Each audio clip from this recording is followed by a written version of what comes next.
antes de pasar ya a los temas que son propiamente para el día de hoy, que ya es específicamente lo de el rescate y la restauración de acero. Entonces, pues cuál es, digamos, la situación actual y el fundamento de lo que hacemos en esta materia en el INPI, Instituto de Adaptación de los Pueblos Indígenas.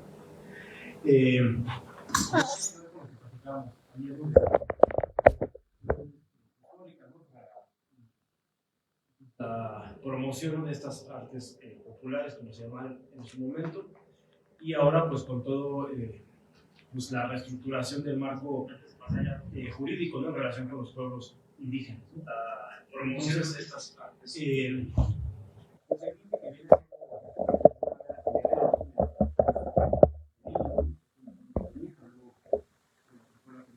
Para el desarrollo de los pueblos indígenas. En la actualidad, el enfoque prioritario de la institución tiene que ver con la promoción, la salvaguardia y el ejercicio, ¿no?, de los derechos de los pueblos indígenas. Gran parte de los esfuerzos pues, se han orientado a promover justamente estos cambios en la Constitución y ahora en las leyes, pues para garantizar pues este reconocimiento de los pueblos como sujetos de derecho que ya indicamos ayer, y los quienes decidan y ejecuten pues, sus propias acciones pues, de desarrollo comunitario, ¿no?, ya desde una visión propia, ¿no?, interna a las comunidades.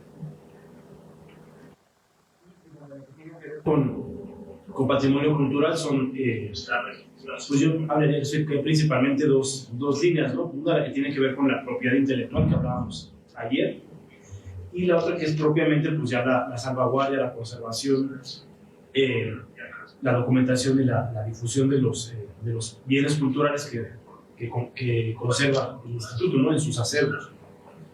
Y para eso, bueno, pues están los propios acervos, que ahorita les voy a explicar cuáles son, y los espacios de difusión como los museos que tiene todavía, con los que cuenta el INPI.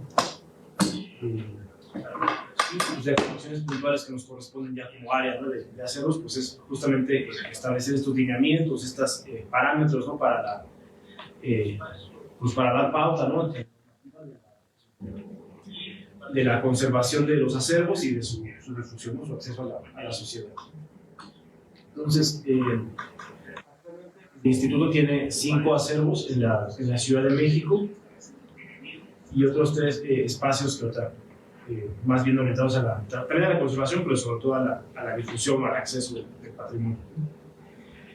Estos acervos vienen pues desde la conformación del INPI, ¿no?, del 48, que tuvo desde un principio esta intención de pues, documentar la cultura de los pueblos indígenas, y se fueron conformando estos repositorios, estos archivos, aunque hay testimonios, hay materiales mucho más antiguos de esta fecha, ¿no? En esta fecha se empiezan a integrar, pero lo que se recopila, lo que se conserva en los acervos, tiene una antigüedad mayor, o mucho mayor en algunos casos.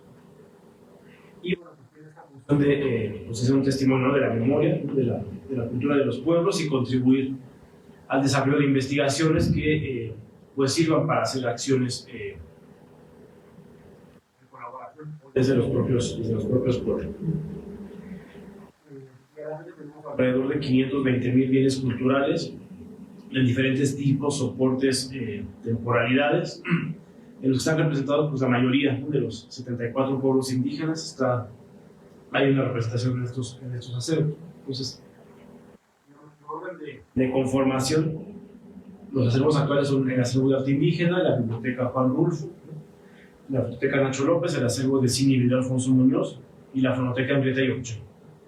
Y además están 2 museos que ambos se llaman Museo Indígena, uno en la Ciudad de México y el otro es la Huatápera de Uruapan, que fue también de los primeros museos que tuvo el INPI, que es pues además está alojado en un edificio histórico, ¿no?, del siglo XVI, continuidad ininterrumpida, ¿no?, desde su existencia, desde su fundación. Están las fonotecas del sistema de radiodifusoras culturales indígenas, pues de emisoras de radio que ha ido estableciendo el instituto desde el 79. Actualmente hay 23 estaciones en todo el país que transmiten en 36 lenguas distintas. Y están además, en algunos estados tenemos archivos históricos y centros regionales de información y documentación, que son pequeñas bibliotecas, y algunas tienen también una parte de archivos. Museos comunitarios. El INPI no cuenta con museos comunitarios como tal, o sea, que los opere el instituto, pero digamos hay una línea de los programas que maneja el instituto para financiamiento, ¿no? Para apoyo a proyectos de museos comunitarios. Se han hecho algunos casos, algunos muy, pues muy exitosos, ¿no? Como el caso de Coixtlahuaca, en Oaxaca, que ahí lo que ayudó mucho es que había una organización comunitaria ya muy consolidada, ¿no? Entonces tenían ya un espacio para hacer el museo, tenían colección, entonces pues confluyó muy bien para que se pudiera hacer este apoyo, ¿no? Para fortalecer ese museo comunitario. Pero al ser museos comunitarios, digamos que no dependen del instituto, ¿no? Que el instituto puede dar un apoyo, pero digamos ya la gestión, la administración depende pues, de la comunidad.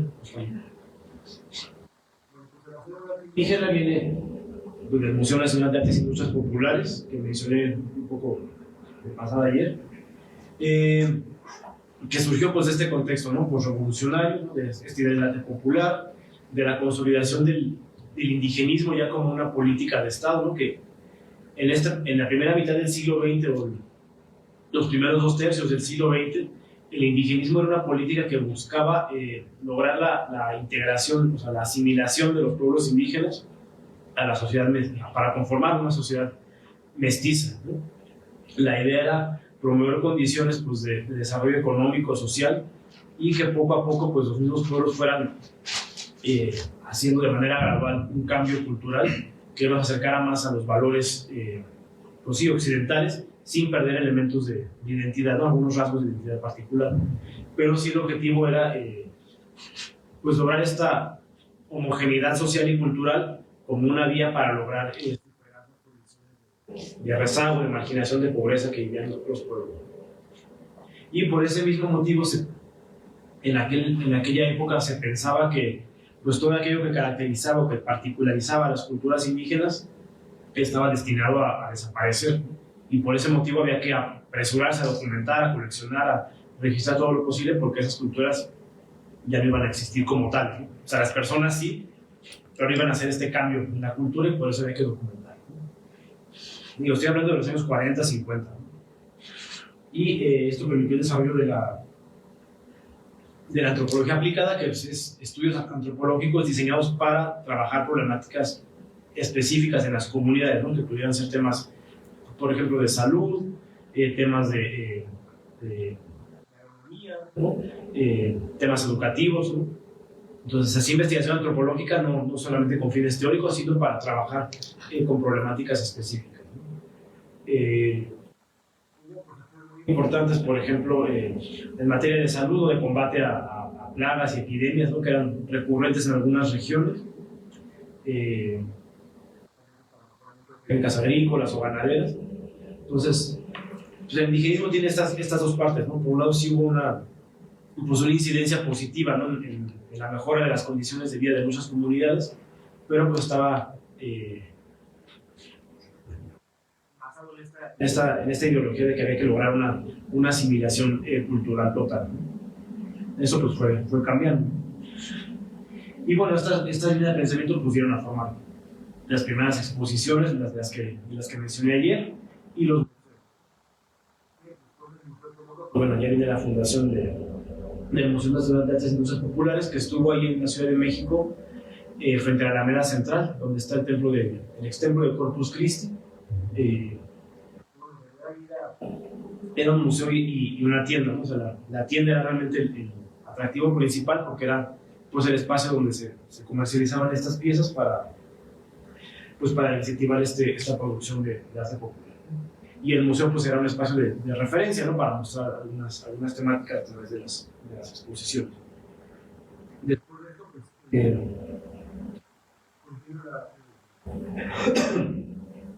la fundación de varios otros museos.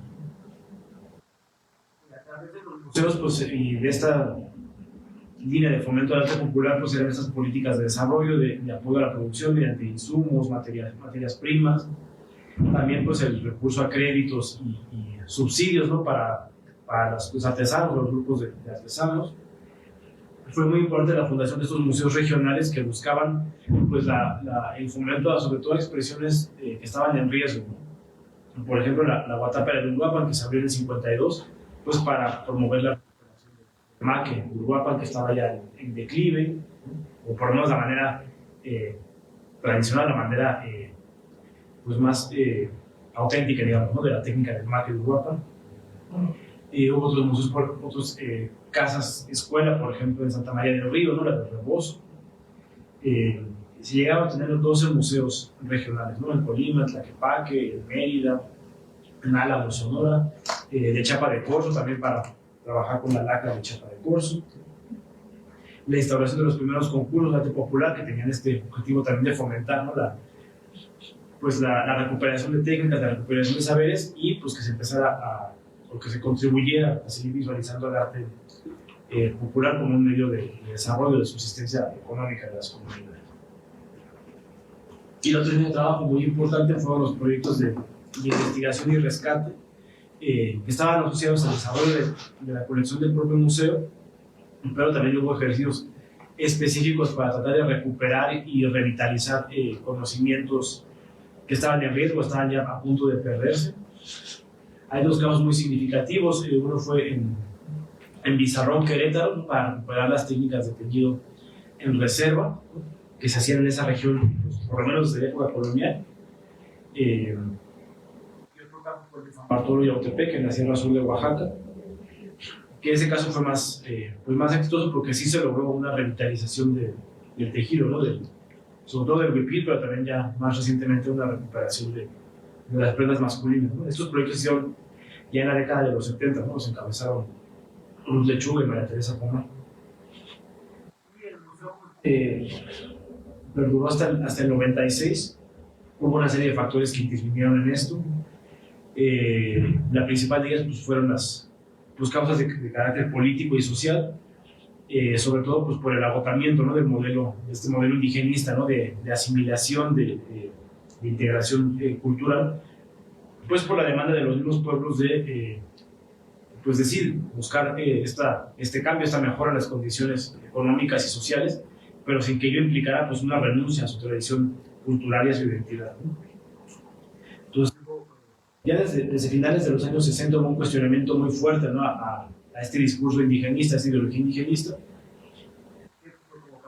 cambios hasta que bueno, se dio por agotado, ¿no? Este modelo, y después viene pues, otra vez, ¿no? la erupción pública del ZLN en el 94, que ya fue la acción que pues, determinó un cambio ya más drástico, ¿no?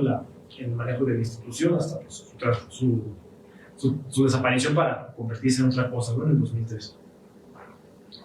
Y pues, el propio deterioro del mismo museo, ¿no? se había visto afectado por el terremoto del 85, luego sufrió un incendio, y en fin, ya la misma infraestructura no estaba en condiciones adecuadas.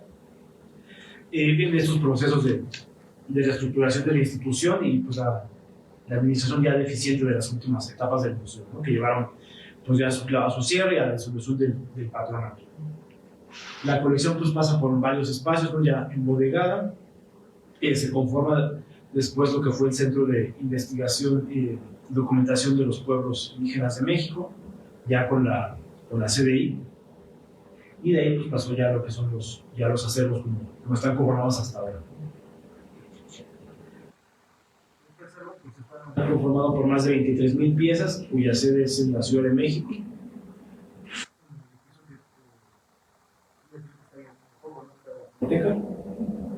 Además de 3,000 piezas que están en comodato en los museos de Tlaquepaque y Colima. Esos museos que se fundaron en tiempos del INPI ya no dependen, ¿no? del INPI, pero la colección, sí, una buena parte de la colección del INPI está en comodato. Y además, por el acervo se operan estos dos museos de los que les hablé hace un momento, el de la Ciudad de México y el de Uruapan.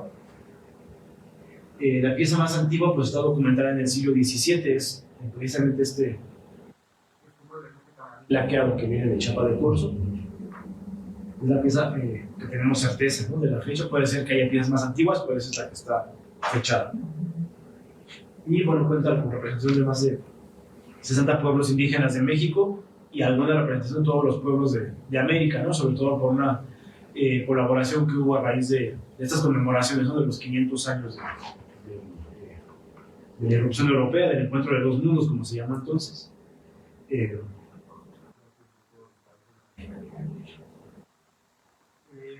este acervo pues, tiene varias características, ¿no? Se le considera, pues, por un lado, un acervo etnográfico, ¿no? Con este sentido de que documenta una serie de culturas, o los rasgos de una cultura, pero también artístico, porque se le da a la obra ese tratamiento de obra de arte, con los conceptos que platicábamos un poco el día de ayer, ¿no? O sea, la obra de arte entendida como algo que expresa los valores estéticos de una cultura y que responde a una serie de criterios estéticos, con lo visual, pero también con lo técnico y con lo simbólico, con el uso.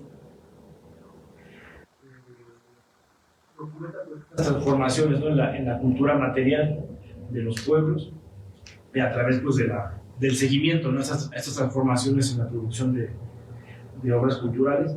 Y no solo hay piezas de pueblos indígenas, sino también de comunidades que digamos pues mestizas, ¿no? Aunque mestizo no es una categoría jurídica ni mucho menos, ¿no?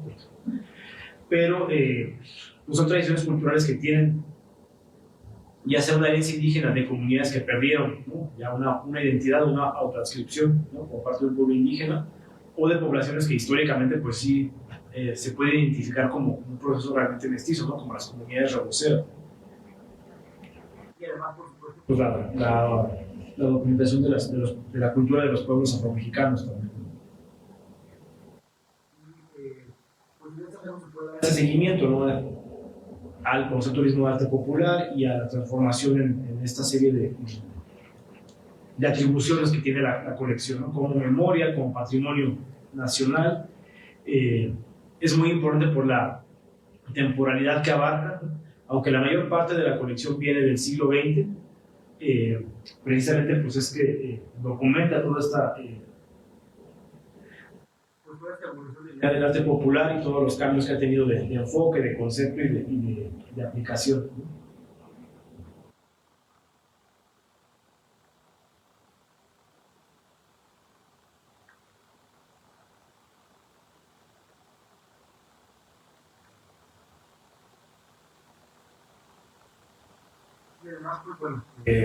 Además de documentar la historia de las expresiones en sí, pues también documenta la historia de las políticas institucionales, ¿no? En la materia, cómo han sido estos cambios de enfoque, ¿no? Cómo trabajar con el patrimonio cultural de los pueblos, en particular con las obras de arte, ¿no? O los bienes etnográficos.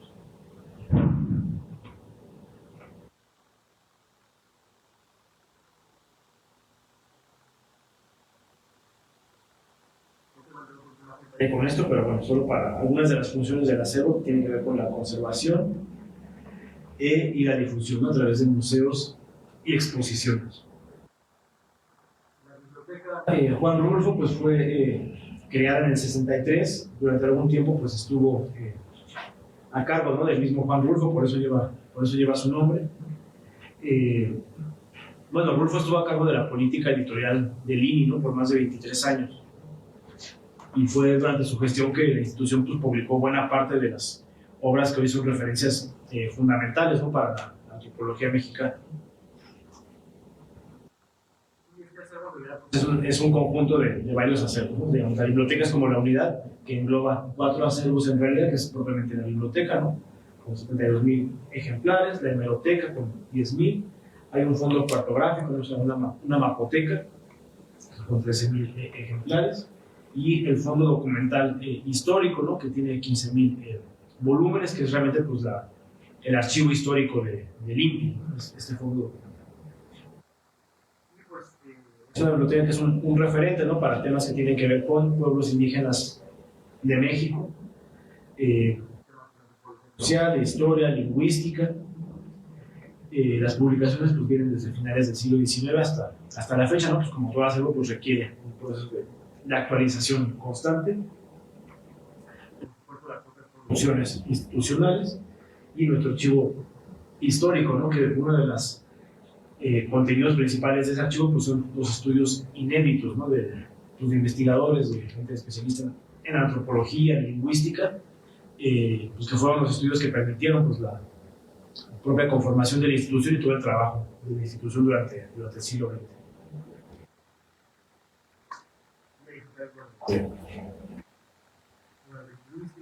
Cartillas de alfabetización que se empezaron a trabajar, ¿no?, para enseñar la lectoescritura en las lenguas indígenas.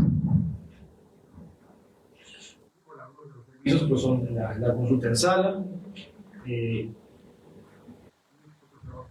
pues, el desarrollo de colecciones, ¿no?, para mantener actualizada el fondo de consulta, la producción editorial, nuestro catálogo en línea, ¿no?, el catálogo de consulta de la biblioteca, bueno, de la biblioteca de todos los acervos.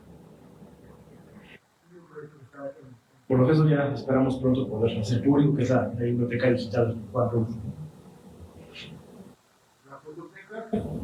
Esta viene, pues, viene en conjunto con nuestros dos acervos audiovisuales.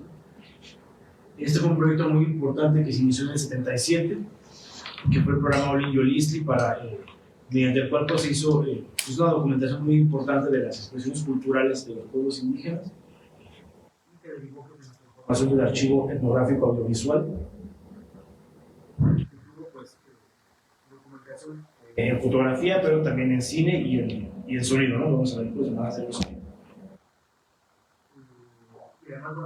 registro antropológico, ¿no?, que estuvo haciendo el INI durante los años de su existencia, y algún tiempo pues, estuvo a cargo de Ignacio López Bocanegra, Sancho López, y por eso pues lleva su nombre, ¿no?, que dejó pues un importante archivo fotográfico, ¿no?, sobre pueblos indígenas. Por el acervo más grande, ¿no?, son más de 420,000 imágenes que están organizadas en 5 fondos. Las más antiguas pues, son fotografías de Carl Luntros, ¿no?, que las tenemos en el INPI como resultado de una donación, de una autorización de uso, ¿no?, por parte del Museo Americano de Historia Natural de Nueva York, que es quien posee los originales de Lumholtz, pero digamos que se otorgó en su momento al INPI, ¿no?, la autorización para hacer la difusión en México, ¿no?, de esas fotografías, y también de las grabaciones de sonido que hizo Lumholtz, ¿no?, que son en ambos casos los primeros registros, ¿no?, fotográficos y sonoros de pueblos indígenas de México. La fototeca fue el archivo etnográfico audiovisual fue un semillero, ¿no?, para artistas que hoy son artistas de la fotografía, ¿no?, reconocidos como artistas de la fotografía, ¿no? Está el propio Nacho López, ¿no?, Julio de la Fuente, que era antropólogo, pero también tenía esta beta de fotógrafo, ¿no?, Alfonso Favila, Mariana Jampolsky, Lorenzo Armendáriz, Graciela Iturbide, que empezó en el archivo etnográfico, Guillermo Aldana, también hay material importante de él. Recibió la medalla al mérito fotográfico, ¿no?, por parte del Sistema Nacional de Fototecas, por la labor de conservación y documentación de la memoria visual de los pueblos indígenas. La memoria visual pues también pues, documenta, ¿no?, la acción institucional, los programas que se han llevado a cabo pues, a través de la historia de la institución, y pues hay que reconocer también pues, que muchas de estas imágenes pues, tienen este valor artístico, ¿no? O sea, también se les puede dar esta lectura, no solo como un documento histórico, ¿no?, como registro etnográfico, sino también como obra de arte. También tiene sus funciones de conservación, de digitalización, catalogación y automatización. Tiene su propio catálogo, independiente del catálogo de aceros, porque es un catálogo totalmente visual. Y bueno, pues también son imágenes que están accesibles para su consulta, uso y reproducción. Henrietta Yurchenko, les digo que cuenta con estos primeros registros que hizo el INI desde los 50, pero además pues conserva las versiones pues, digitales, ¿no?, de estas grabaciones que hizo Lumholtz a finales del siglo XIX. Muy interesante porque pues, conserva toda la parte del patrimonio sonoro, ¿no?, de los pueblos, que tiene que ver con, pues sí, la música no es la parte más fuerte, pero también pues, testimonios orales, narraciones, entrevistas, ¿no?, incluso sonidos ambientales, ¿no? Actualmente pues, son 13,000 fonogramas. El formato principal de soporte son las cintas de carrete abierto, ¿no?, son estas cintas grandes, ¿no?, que se utilizaban pues, para las grabaciones o para las radios. Una de sus colecciones más importantes pues, son los 50 encuentros de música y danza indígena, ¿no?, que tuvieron que ver con este programa Olin Yolistli, que en realidad fueron 52 encuentros, la colección se conoce así, y pues que tiene un reconocimiento como Memoria del Mundo, ¿no? A nivel latinoamericano por parte de la UNESCO. Después de la propia Yurchenko, que fue una pionera de la etnomusicología, ¿no? Que hizo ella empezó a trabajar en el medio de la radiodifusión en Nueva York y después estuvo aquí en México y fue la primera mujer que hizo grabaciones de música de los pueblos indígenas y la segunda persona, ¿no? Que lo hizo, ¿no? Después de Lutz. Ella trabajó durante casi 50 años, ¿no? En diferentes regiones del país haciendo estas grabaciones de música sobre todo, y pues dejó una donación de sus testimonios al acervo, ¿no? de línea en su momento. Pues son las grabaciones de las fonotecas de las radios.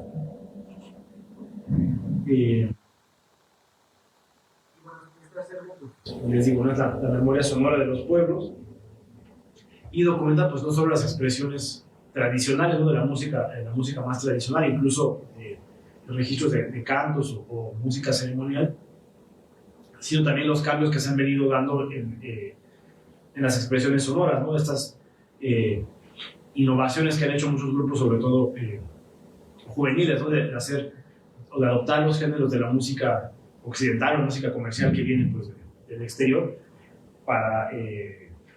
pero en las lenguas de cada comunidad, ¿no? Pues como una forma de darle continuidad a la cultura, pero también mantenerla actualizada y viva, ¿no?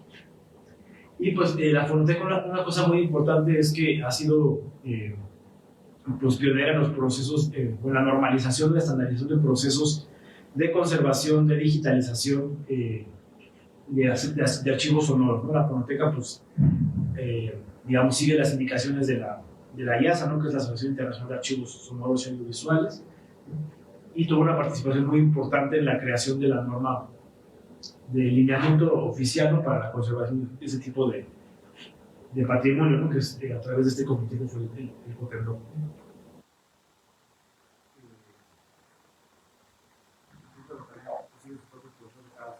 Voy a tener mucho aquí porque vamos a hablar de conservación más adelante. Pues tenemos el acervo de cine y video de Alfonso Muñoz, que también son dos acervos en realidad, ¿no? Porque pues, son soportes distintos, ¿no? Los de cine y los de video. Son del año 1951, cintas de 16 milímetros, pues que documentan las primeras acciones que realizó el INI, ¿no? El primer centro coordinador, que fue el Sultán Tzotzil, ahí en los Altos de Chiapas. Registro, digamos, los originales de cámara, ¿no? Del programa Olimpio Listi. Y a partir de esos registros, digamos, que se tomaron así en bruto, digamos, pues se produjeron 48 largometrajes documentales, ¿no? Con ese material, ya que estaba recopilado, se hicieron los guiones y se produjeron estos documentales que conforman esta serie que se llama El Cine Indigenista. Y al igual que la Fonoteca, pues aquí en el archivo etnográfico también se formaron algunos de los exponentes reconocidos del cine mexicano del último tramo del siglo XX. De línea en su momento pues participaban, ¿no? En estos festivales de cine nacionales e internacionales, tuvieron reconocimientos, ¿no? Como los Arieles, las Diosas de Plata. Y una acción muy importante que se hizo desde el archivo etnográfico audiovisual fue el primer taller de cine indígena. Este fue un ejercicio que se llevó a cabo en la comunidad Icots de San Mateo del Mar, en Oaxaca, ¿no? En la región del Istmo. Se fue un taller de cine que se impartió a una organización de tejedoras. A ver la manera de que fueran las comunidades que tuvieran el acceso a los medios audiovisuales, pues para contar sus propias historias, su propia narrativa, aprovechando esta tecnología, ¿no? Y este recurso pues, estético también, ¿no? del cine. Tres cortos, en su momento solamente uno se publicó. En 2018 se publicaron los dos, que son una boda antigua. A cargo de esto fueron dos hermanas, ¿no? De Teófila y Elvira Palafox, ¿no? Bueno, y de este taller, es decir, de lo que sigue, pues derivó pues ya una serie de acciones para fomentar que las comunidades tuvieran acceso a la producción audiovisual, ¿no? Es decir, que ya no fuera solamente que llegara el antropólogo, el cineasta a hacer una documentación audiovisual, sino que desde el interior de la comunidad se generara este registro.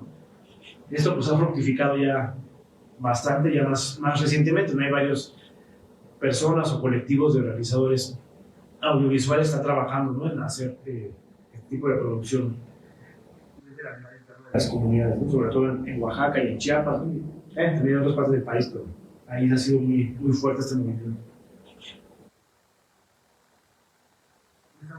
La parte de video, que es una tecnología distinta al cine, inició precisamente con este proyecto de transferencia de medios, ¿no? A pueblos y comunidades indígenas, y del que derivó pues, un programa que existe hasta la fecha, ¿no? Por parte del INPI, que es el de comunicadores indígenas, ¿no? Que es con el cual se apoyan, ¿no? Estas producciones audiovisuales que vienen desde el interior de las comunidades. Con 160 producciones propias, ¿no? En video y en diferentes formatos de video, ¿no?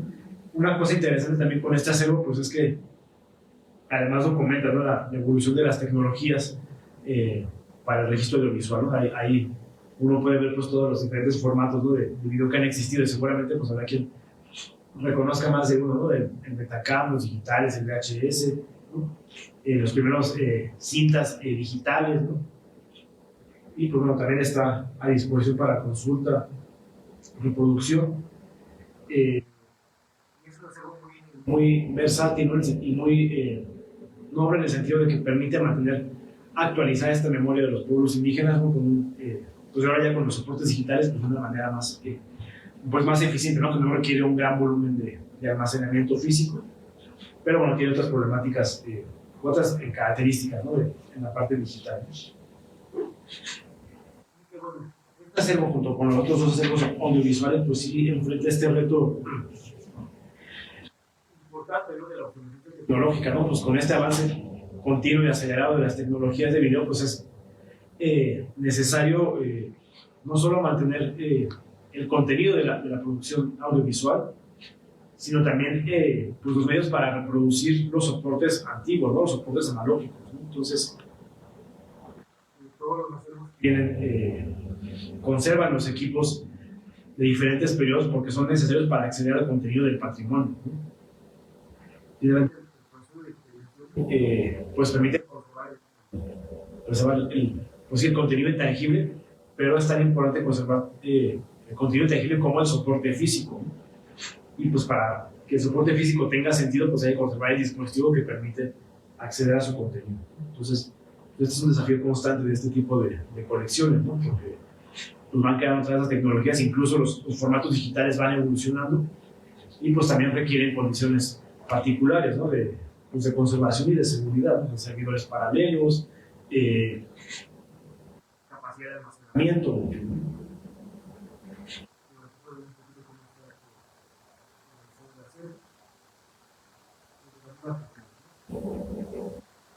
Este acervo además tiene un equipo diseñado específicamente, ¿no? para digitalización de cine y de video. Son equipos que se mandaron a hacer especialmente para las características del acervo de INPI.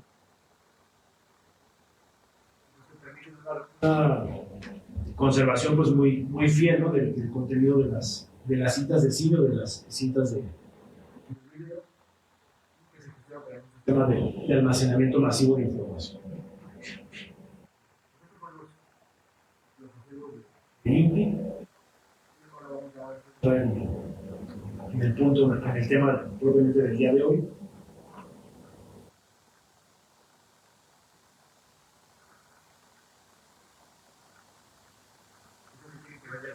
Con el rescate y la restauración.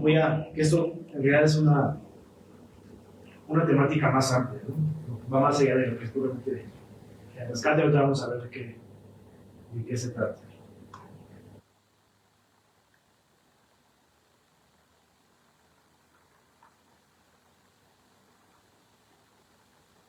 Bueno, como ya platicamos desde el día de ayer, la importancia del patrimonio indígena pues es esta representación, ¿no? Fotográfica, histórica, simbólica, ¿no? Cultural en general, ¿no? de culturas vivas, de culturas que son dinámicas a través de su historia. Y bueno, tiene ambas dimensiones, ¿no? Tanto la materialidad, ¿no? El patrimonio tangible, y el patrimonio inmaterial que se conserva a través de soportes materiales. Otra cuestión importante de por qué hay que, o por qué se conservan este tipo de objetos es que son elementos únicos e irreemplazables. Pues cada obra que se conserva en un acervo pues está ahí porque, a pesar de que pueda ser parte de una tradición cultural viva, una tradición cultural que esté en un momento de, pues digamos, de expansión o de gran vitalidad, finalmente la obra en sí, pues no hay dos iguales, ¿no? Y pues es testimonio de un momento muy específico, ¿no? en la historia, en el desarrollo de una cultura. Y a medida que pasa el tiempo, pues con los cambios históricos que se van dando, pues entre más atrás se va dando el tiempo, pues más irreemplazable se vuelve un bien cultural. Esto no siempre se considera así, o sea, por mucho tiempo, cuando había una producción mucho más alta de cierto tipo de obras, pues se pensaba que las piezas se podían exhibir y cuando dejaran de estar en buen estado, pues se podían desechar, ¿no? Y porque se podían adquirir fácilmente, pues de nuevo, ¿no? En los mercados populares, ¿no? En los circuitos tradicionales de comercialización, ¿no? Esto, pues bueno, digamos en los años 50, 60, ¿no? Que había como existían estas dinámicas pues todavía más frecuentes, ¿no? Y ahora, pues bueno, hay criterios distintos y pues se reconoce la unicidad de la obra, ¿no? Aunque pueda haber muchas obras similares, ¿no? Ninguna va a ser exactamente idéntica a la otra, ¿no? Por eso todavía, pues, bueno, son tus memorias, ¿no? de los pueblos indígenas, también de la institución misma. Un reconocimiento formal, pues se les puede considerar un patrimonio de la humanidad, ¿no? Pues porque es memoria de expresiones culturales que pueden tener valores pues universales, digamos.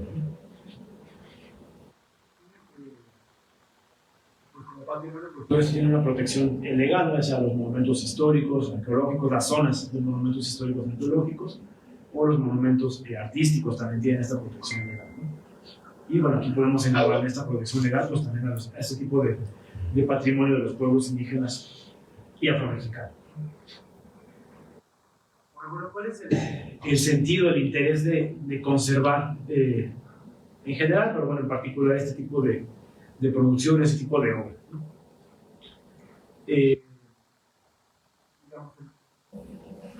Como patrimonio, pues es un conjunto de bienes, ¿no? En este caso no son bienes económicos, sino bienes con un carácter pues más bien simbólico que permiten pues la reproducción de una comunidad desde la parte, digamos, de su autoexpresión, de su identidad y de elementos que le dan cohesión, ¿no? Que permiten fortalecer los vínculos de esta comunidad, ¿no? Un interés histórico, ¿no? Pues nos hablan de esta memoria, ¿no?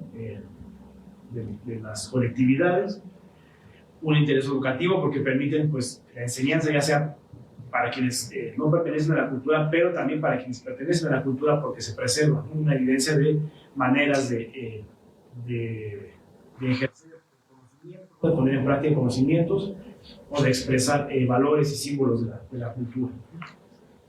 También puede tener una finalidad política, ¿no? Preservación de cierta memoria, ¿no? O al decidir qué memoria, qué relato se preserva y se transmite y que otros no se les da la misma prioridad. Hay un interés pues, de estas obras como obra de arte y puede haber varios sentidos, ¿no? ¿Qué otro motivo hay? Pues, garantizar la transmisión de estos conocimientos hacia el futuro. Pues cada sociedad, cada cultura pues tiene sus mecanismos propios, ¿no? De transmisión de saberes, de transmisión de la memoria. Hay culturas que se basan por completo, ¿no? En la transmisión oral de los saberes, ¿no? La enseñanza directa, ¿no? Por la práctica. Pero también pues está la importancia pues, de la evidencia física, ¿no? Es otro mecanismo para la transmisión de información. Y esa manera en la que podemos pues, saber, ¿no? O conocer mejor cuál ha sido pues el devenir de una comunidad, de una cultura. También pues estos bienes tienen una función comunicativa y educativa, pues para conocer mejor, ¿no?, las distintas realidades, las distintas formas de pensar, de entender el mundo, y lograr un acercamiento pues más respetuoso, ¿no?, entre culturas distintas.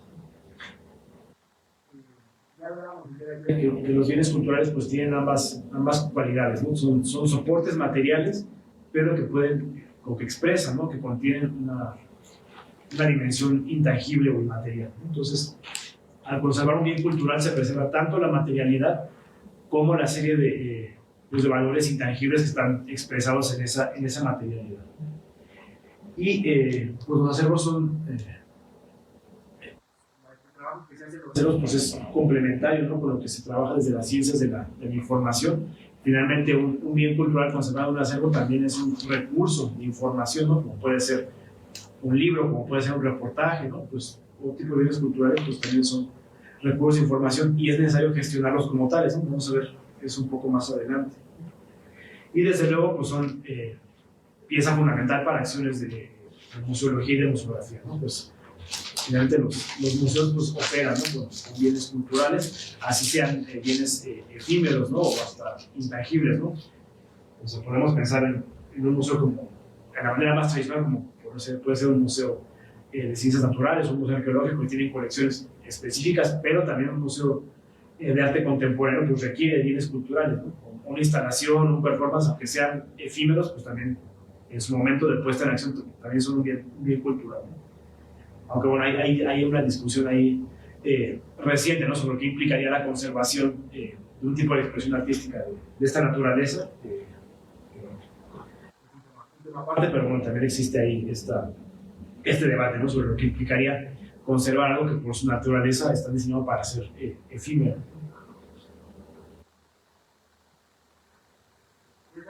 Conservación. Esto ya vamos a ir entrando en materia. Aquí me van a ir a lo mejor van a apoyar a precisar algunas cuestiones. Pues es una ciencia que lo que tiene, que está orientada a asegurar que se transmitan los significados, los contenidos de los bienes culturales hacia el futuro, ¿no?, de permitir una persistencia en el tiempo de objetos que pues están, que si sus procesos naturales estarían destinados a degradarse y dejar de existir. Entonces, la conservación busca pues prolongar esta existencia o esta duración de objetos y del contenido intangible asociado a esos objetos.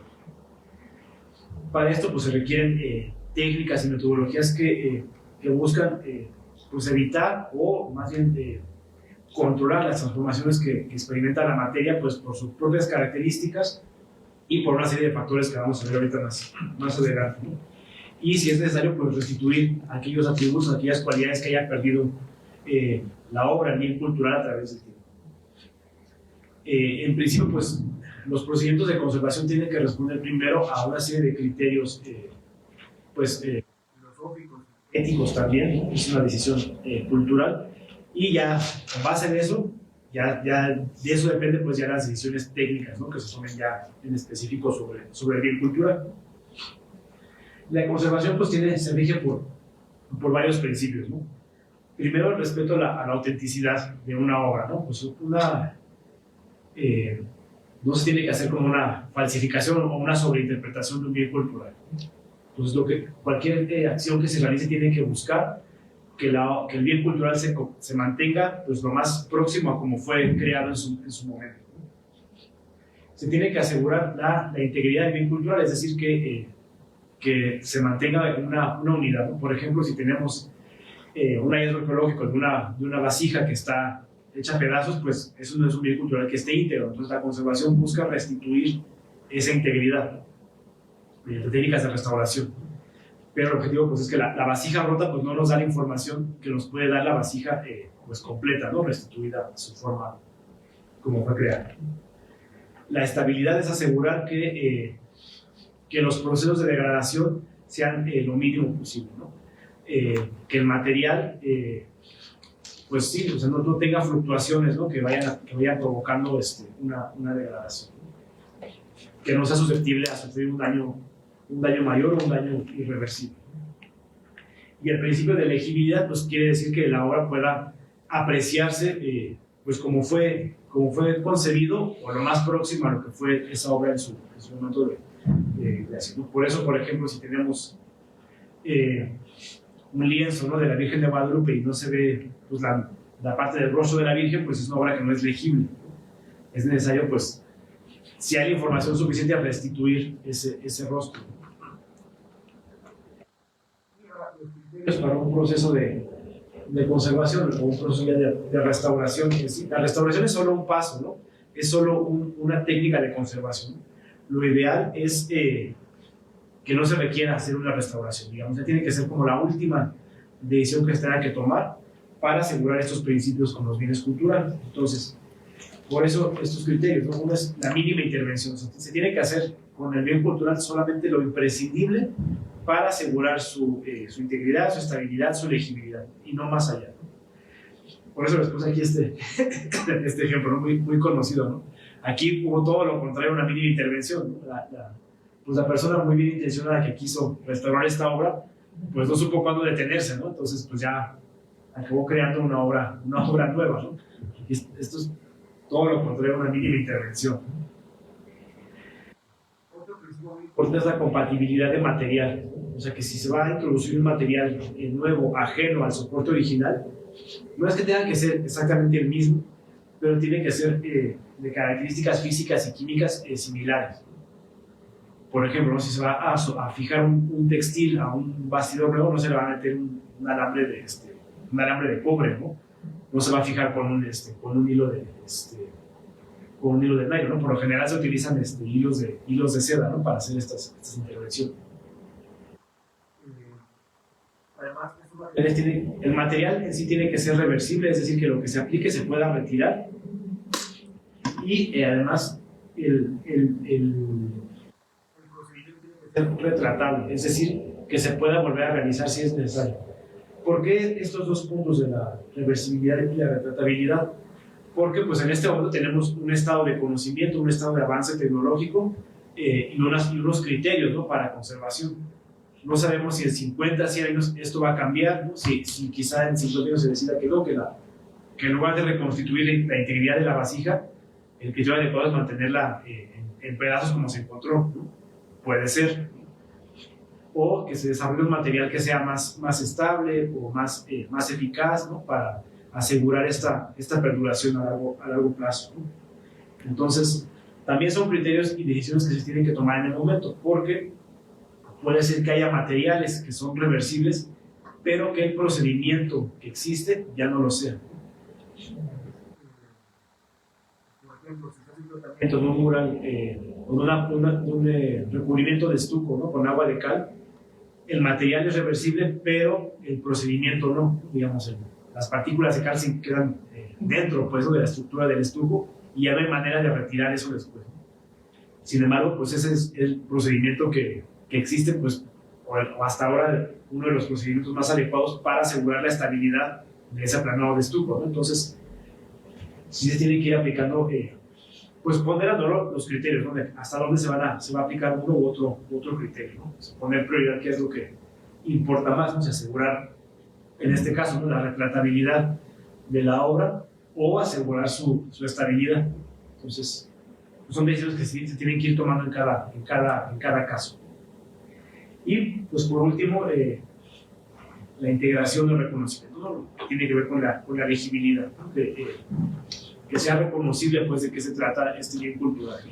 Lo vemos, por ejemplo, en la pintura mural, ¿no?, que suele tener muchas lagunas a veces. Entonces, pero hay, digamos, información suficiente para saber, por ejemplo, que en el claustro de un convento pues era una cenefa continua con un patrón. Entonces hay técnicas para restituir visualmente esa unidad, pero al mismo tiempo que sea reconocible que esa intervención es, pues, ya un trabajo reciente, ¿no?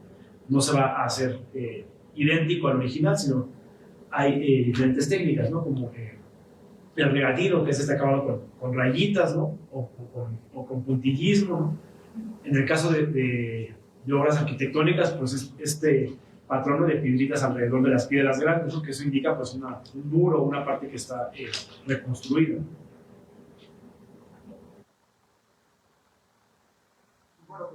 Se hace para contrarrestar, detener o prolongar el deterioro, ¿no?, de un bien cultural. El deterioro, pues, básicamente, si lo vemos digamos, desde una consideración física, ¿no?, pues es esta tendencia que tiene cualquier sistema ordenado a desordenarse a través del tiempo, ¿no? Pues ¿por qué? Porque este arreglo ordenado es solo una de las múltiples combinaciones que pueden tener las partículas que conforman un objeto, ¿no?, un bien cultural, ¿no? Y entre las miles de posibilidades de arreglo, pues se va a buscar el que sea, pues digamos, más estable, ¿no? Y por lo general, pues un arreglo ordenado, de cierta manera, pues no es la forma más estable que tiene ese conjunto de partículas para existir en la naturaleza, ¿no? Entonces, esta tendencia a desordenarse, pues es un patrón natural. Entonces, la conservación lo que hace es, pues, detener, ¿no?, o desacelerar este proceso natural. Y finalmente, pues bueno, los materiales sufren, ¿no?, alteraciones y transformaciones de manera continua, que se pueden deber a varios factores, a varias que pueden tener que ver con el propio material o con la técnica de manufactura, con la forma en la que está trabajando.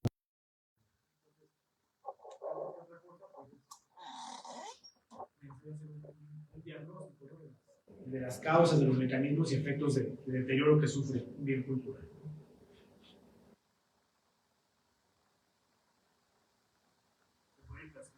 Por el origen, ¿no?, del deterioro, que puede ser físico, ¿no?, como pues, un impacto o una colisión entre dos objetos, vibraciones, ¿no?, puede ser desde un sismo, ¿no?, o el movimiento de un transporte, ¿no?, de un camión de carga, de un avión, ¿no?, de un barco, por presión, ¿no?, si el objeto está bajo una aplicación de peso, ¿no?, abrasión, cuando hay, pues, fricción de un material sobre otro. También puede ser de origen químico, biológico, o de los más dañinos, pues es de origen humano, ¿no?, que pueden deberse a ignorancia, a negligencia, ¿no?, falta de seguir los protocolos, las medidas, o definitivamente, pues, a actos deliberados, ¿no?, de destrucción. Otra clasificación de los efectos de deterioro tiene que ver con la historicidad, ¿no?, que son, pues que tiene que ver ya con la materia, ¿no?, con la manera en la que está trabajado un objeto, ¿no? Pues puede ser que en la construcción, que en la conformación del bien cultural, pues estén asociados materiales que con el paso del tiempo van a interactuar de manera negativa, ¿no? Por ejemplo, si tenemos un hilo metálico, ¿no?, entorchado con un hilo orgánico, pues el hilo metálico puede ser que tenga efectos de corrosión, ¿no?, que afecten al material orgánico, ¿no? Uso o de almacenamiento también es un factor muy importante, ¿no? Si hay condiciones inadecuadas, con mucha fluctuación de valores de temperatura, humedad, luminosidad, por fenómenos, pues, situaciones catastróficas, ¿no?, que pueden ser por una causa natural, o por riesgos, pues, eso que se llama de incidencia frecuente, ¿no?, que estén susceptibles a una condición recurrente, ¿no? Puede ser, por ejemplo, archivos de papel que estén almacenados en un sitio de una alta incidencia de humedad, ¿no?, o en climas demasiado secos, ¿no? En fin, esto es una incidencia frecuente. También se puede clasificar por factor o causa, ¿no? Dentro de estos elementos, pues puede ser una causa directa, pues la variación de la humedad relativa, las variaciones de temperatura, la exposición a radiaciones. Todo esto, digamos, se toma en cuenta, se valora, se evalúa para decidir cuál es la mejor acción a tomar pues para la conservación de un bien cultural. En particular, un factor muy importante, pues, es el ambiental, ¿no?, las condiciones en las que está almacenado el bien cultural. Y en esto influye mucho, pues, la interacción entre humedad relativa y temperatura. Pues es la proporción de vapor de agua en el aire dentro del rango máximo que puede haber de vapor de agua si es la temperatura, ¿no? Y por eso los factores están interrelacionados, ¿no? Si por lo general se aumenta la temperatura, pues va a disminuir la humedad relativa, o si se aumenta la humedad relativa, puede ser que eso provoque una disminución en la temperatura, aunque bueno, depende también de las condiciones climáticas exteriores. Valores interrelacionados, lo que es más severo de todo no es tanto el valor como tal de temperatura y humedad, sino las fluctuaciones. Lo que causa más daño a un bien cultural es estar en un medio donde hay mucha variación de humedad relativa y temperatura, ¿no? Durante el día o a lo largo del año. Finalmente, los materiales pues también se adaptan, ¿no? O se aclimatan a un medio. Entonces, si las condiciones son estables, aunque no sean las condiciones óptimas, es mejor a que son un medio donde hay mucha variación de humedad y temperatura. Entonces, y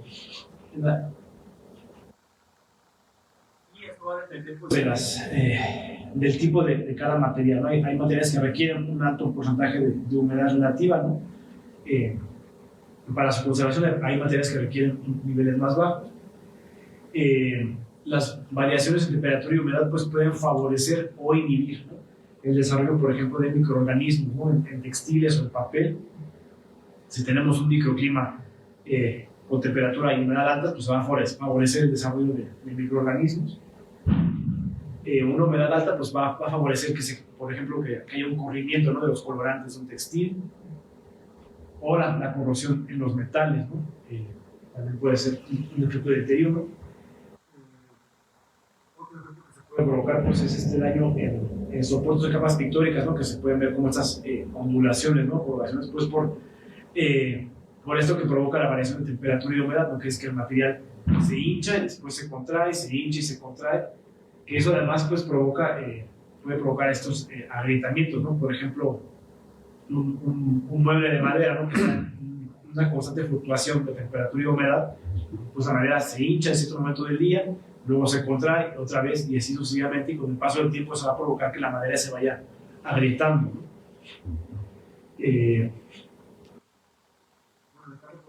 Pintura de caballete, pues estos cambios pueden provocar el desprendimiento, ¿no? de la capa pictórica, o que haya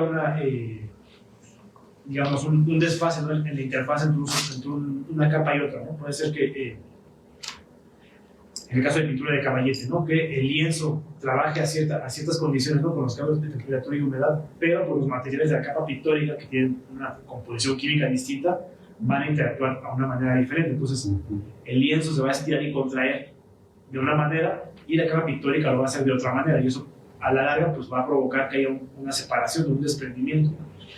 Eso lo vemos también, por ejemplo, en las lacas, ¿no? Que les mencionaba ayer, ¿no? Finalmente, la laca pues, también es un tipo de óleo, ¿no? Es una asociación de grasas, ¿no? Y minerales y pigmentos que están apilados en capas sobre un soporte. Entonces, pues el soporte, que suele ser un material orgánico, se va a contraer y comprimir a una escala, ¿no? Con los cambios de temperatura y humedad, y esta capa pictórica lo va a hacer de otra manera. Entonces, eso provoca pues, que se vaya desprendiendo, ¿no? la laca, ¿no? del soporte. Y bueno, por ejemplo, en el caso de los materiales fotográficos, pues las variaciones de temperatura y humedad pues también pueden provocar esto que luego vemos que nos pasa, ¿no? Que las fotos se pegan unas con otras, ¿no? Porque pues la emulsión bueno, en el caso de las fotos trabajadas con técnica analógica, ¿no? La emulsión de plata sobre gelatina pues interactúa con los cambios de humedad y diferente con el papel. Perdón. Sí. Cuando la foto se empieza a doblar,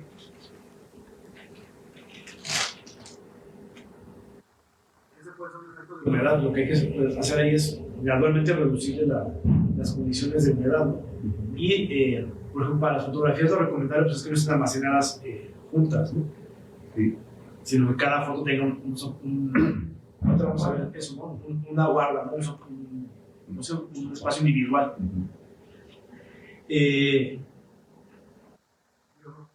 Específicamente mi campo, ¿no? Pero la restauración de fotografía sobre la fotografía impresa es algo muy, muy complejo, es algo muy, muy difícil porque pues, es una emulsión latina, ¿no? Que ya no es restituible como tal, ¿no? Entonces, por ese motivo, la mejor técnica de conservación de fotografía pues, es la digitalización.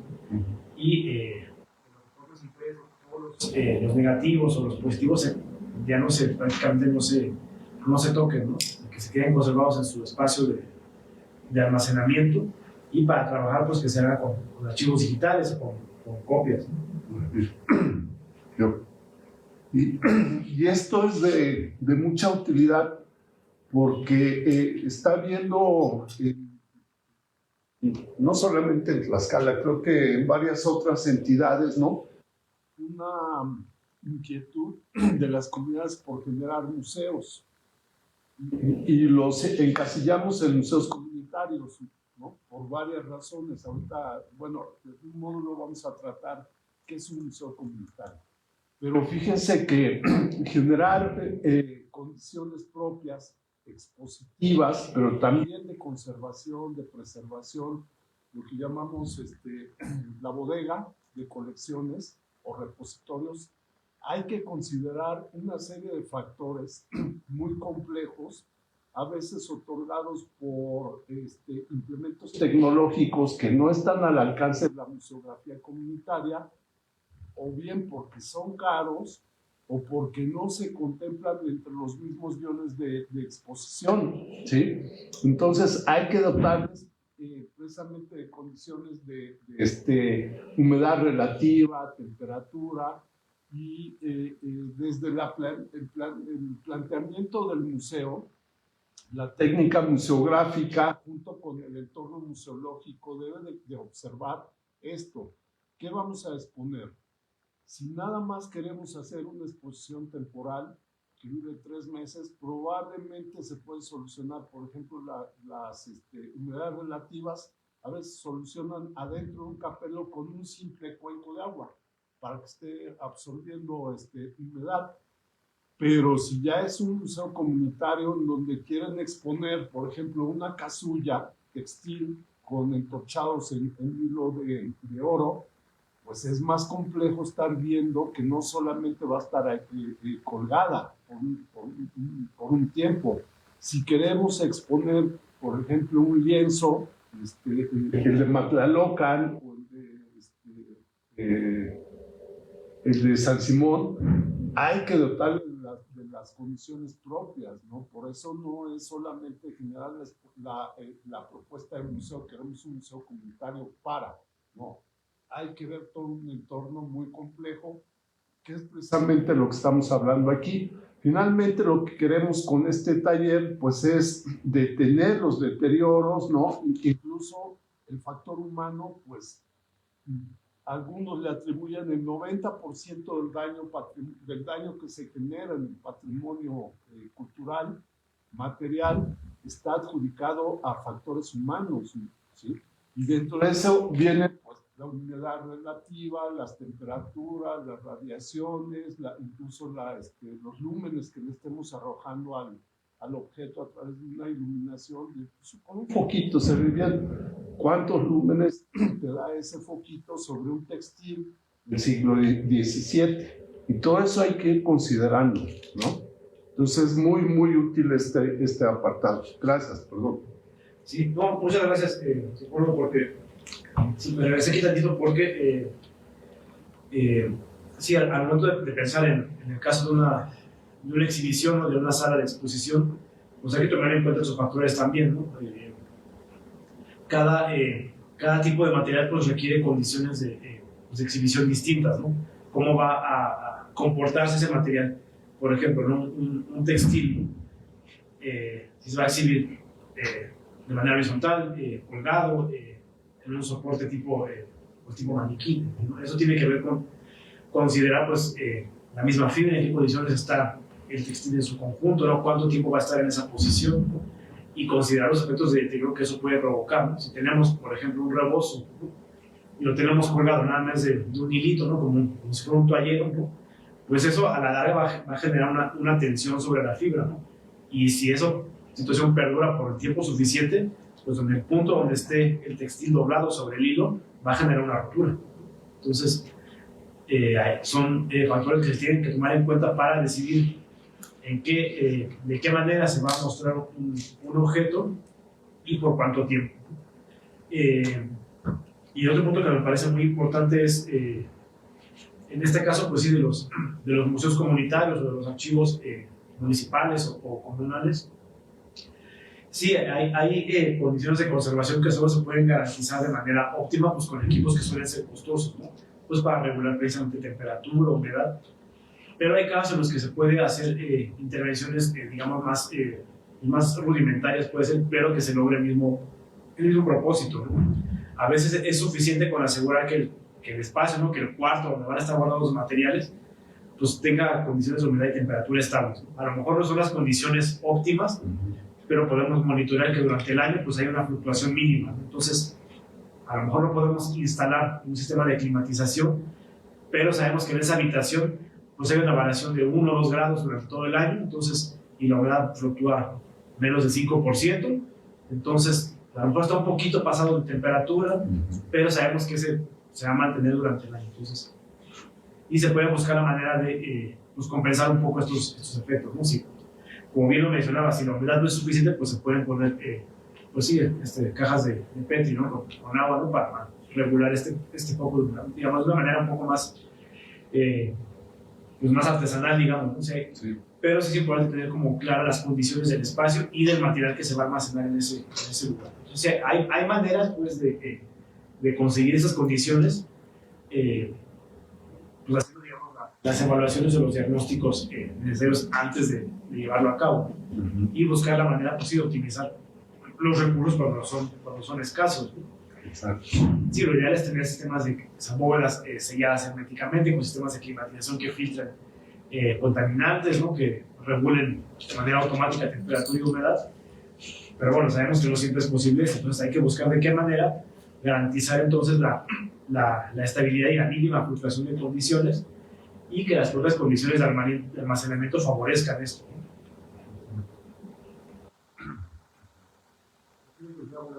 Entonces, de deterioro por precisamente variaciones de humedad y temperatura, ¿no? ¿No? En el caso de abajo a la derecha, ¿no? O la degradación de la celulosa, ¿no? Por exceso de humedad, en el caso del papel. Pero muy importante, que es lo que ya mencionamos en esos momentos, pues son las radiaciones, ¿no? La luz, sobre todo, que bueno, pues la luz sabemos que no es solamente la luz visible, ¿no? Sino que es un espectro electromagnético que abarca desde el infrarrojo hasta el ultravioleta, y la mayor parte de los efectos de deterioro por radiación pues tienen que ver con esa parte no visible, ¿no? Con la radiación infrarroja, ¿no? Que es calor, y la ultravioleta, pues que es la que destruye los enlaces químicos. Puede ser la presencia de microorganismos, ¿no? De materiales orgánicos, pues es preferible que estén en un medio oscuro, ¿no? Tanto por la radiación, por la incidencia directa de la radiación, como porque eso inhibe el desarrollo de ciertos microorganismos, ¿no? Que dependen de la luz, ¿no? Para sobrevivir. Diferentes tipos de iluminación, ¿no? La que va a ser el peor enemigo de conservar un bien cultural, pues es la luz natural, ¿no? Porque pues, la luz natural viene pues, tal cual, ¿no? Sin ningún tipo de filtro. Entonces, aunque no podamos verlo, pues la luz del sol viene con radiación ultravioleta e infrarroja, y pues eso tiene que eliminarse por completo, ¿no? De un espacio de almacenamiento, de un espacio de exhibición. O sea, no tiene que haber entrada de luz natural, porque pues es la que más afecta, ¿no? a un bien cultural. De ahí tenemos pues las luces fluorescentes, ¿no? Los tubos de luz fluorescente, que en este caso pues tienen una alta radiación ultravioleta. Entonces, si se van a utilizar, se tienen que colocar filtros, ¿no? Que tengan, ¿no? La radiación ultravioleta.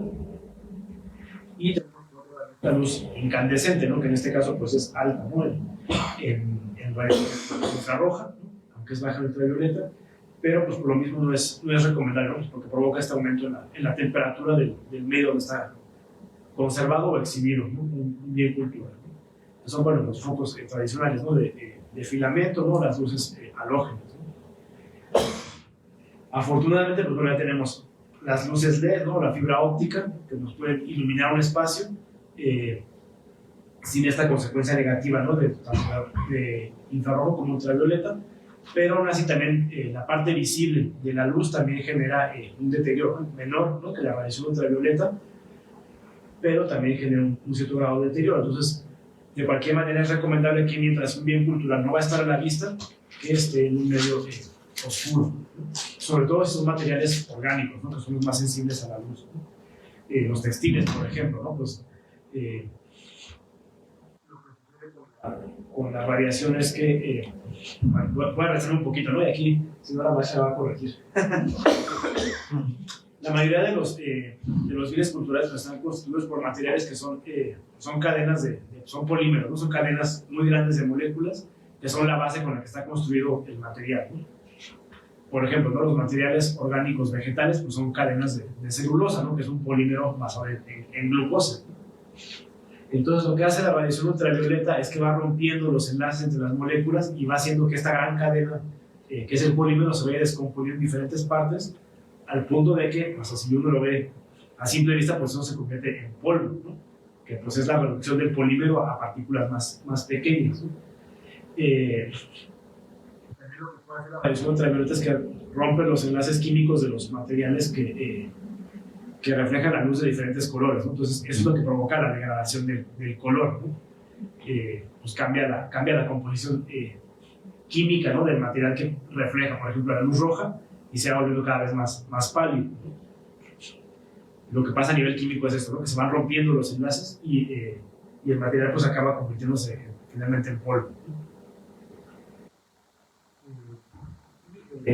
Y este efecto también lo puede provocar la luz visible, ¿no? Pero a una escala menor y a un ritmo más lento.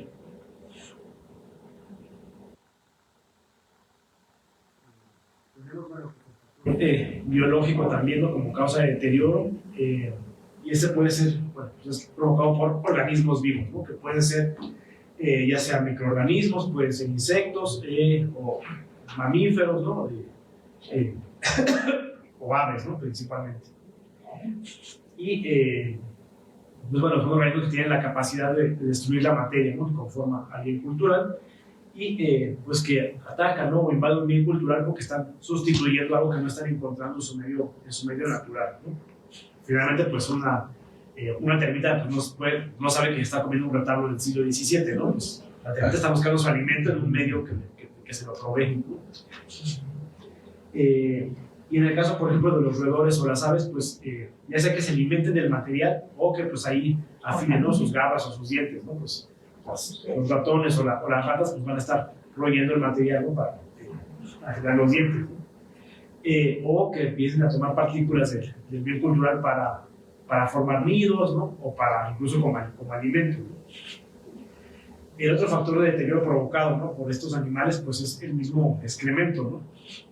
Los excrementos pues, pueden provocar varias cosas, ¿no? Uno, pues, en el caso, por ejemplo, de las palomas, ¿no? Los murciélagos, pues tienen un pH muy alto, ¿no? Entonces, esta acidez, pues, provoca, ¿no? La degradación del material donde cae, ¿no? El excremento. Y además, pues, es un medio perfecto para que se desarrollen otro tipo de seres vivos, ¿no? De microorganismos, ¿no? Que se alimentan, pues, de lo que hay en el excremento, ¿no? O sirven para el crecimiento, por ejemplo, de larvas, ¿no? O de hongos. Entonces, pues es una cadena, ¿no? Que se va agravando, ¿no? La presencia de una plaga, o bueno, de un ser vivo en un medio de conservación de bienes culturales puede agravarse porque pues, van entrando otros, ¿no? Para quienes tienen contacto con los bienes culturales, pues puede pues, haber desarrollo de alergias, ¿no? De enfermedades por contacto pues, directamente con estos animales o con las bacterias que pueden traer, o con los desechos, ¿no? Con los excrementos que generan.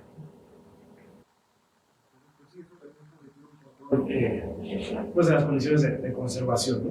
En cuanto se detecta la presencia de algún tipo de plaga, pues se tiene que tomar pues, medidas, ¿no? Para detenerla, porque pues, eso genera una cadena, ¿no? Como un efecto pues, casi que bola de nieve, ¿no? Los insectos, por ejemplo, pues pueden estar presentes, ¿no? En el medio natural, o puede ser que lleguen con un material que llegue a contaminar. Por eso es muy importante el manejo de colecciones que cuando se adquiere un bien cultural nuevo, pasa por un proceso de aislamiento y de fumigación, porque no sabemos si dentro de ese, por ejemplo, se adquirió un libro, ¿no? No sabemos si dentro de ese libro viene con un microorganismo o viene con huevecillos de un insecto, y si eso se ingresa directamente a nuestra bóveda de conservación, puede generar propagar esta plaga. Entonces, hay que tener mucho cuidado cuando ingresa material, o cuando los materiales salen, ¿no? Por ejemplo, para prestarse a una exposición temporal y regresan, pues ahora sí que tenemos como en cuarentena, por eso cada vez que llega o sale un material de un acervo, pues para observar y evitar que haya esta proliferación de plaga, ¿no? Con los insectos lo que es más grave no es tanto el insecto en su etapa adulta, sino las larvas. Digamos, el insecto adulto puede llegar a nuestro material orgánico y deposita ahí los huevecillos y nacen las larvas, y son las larvas, ¿no?, las que se comen el material, ¿no? Algunos insectos puede ser que sí también ataquen, ¿no?, al bien cultural ya en estado adulto, pero sobre todo son las larvas, ¿no?, y los huevecillos, que eso es muy difícil de controlar, porque hay insectos que su huevecillo es muy resistente, ¿no?, digamos, a los insecticidas, ¿no?, a las sustancias que son para erradicarlos. Entonces, o tienen periodos de supervivencia muy prolongados, ¿no? Puede ser que pues, puedan existir sin alimento por meses, ¿no? Y uno no se dé cuenta, ¿no?, de que está ahí, y de repente pues eclosionan y ya tenemos la plaga desencadenada, ¿no? Y pudo haber pasado mucho tiempo sin que se haya detectado, ¿no?, la presencia de los huevecillos.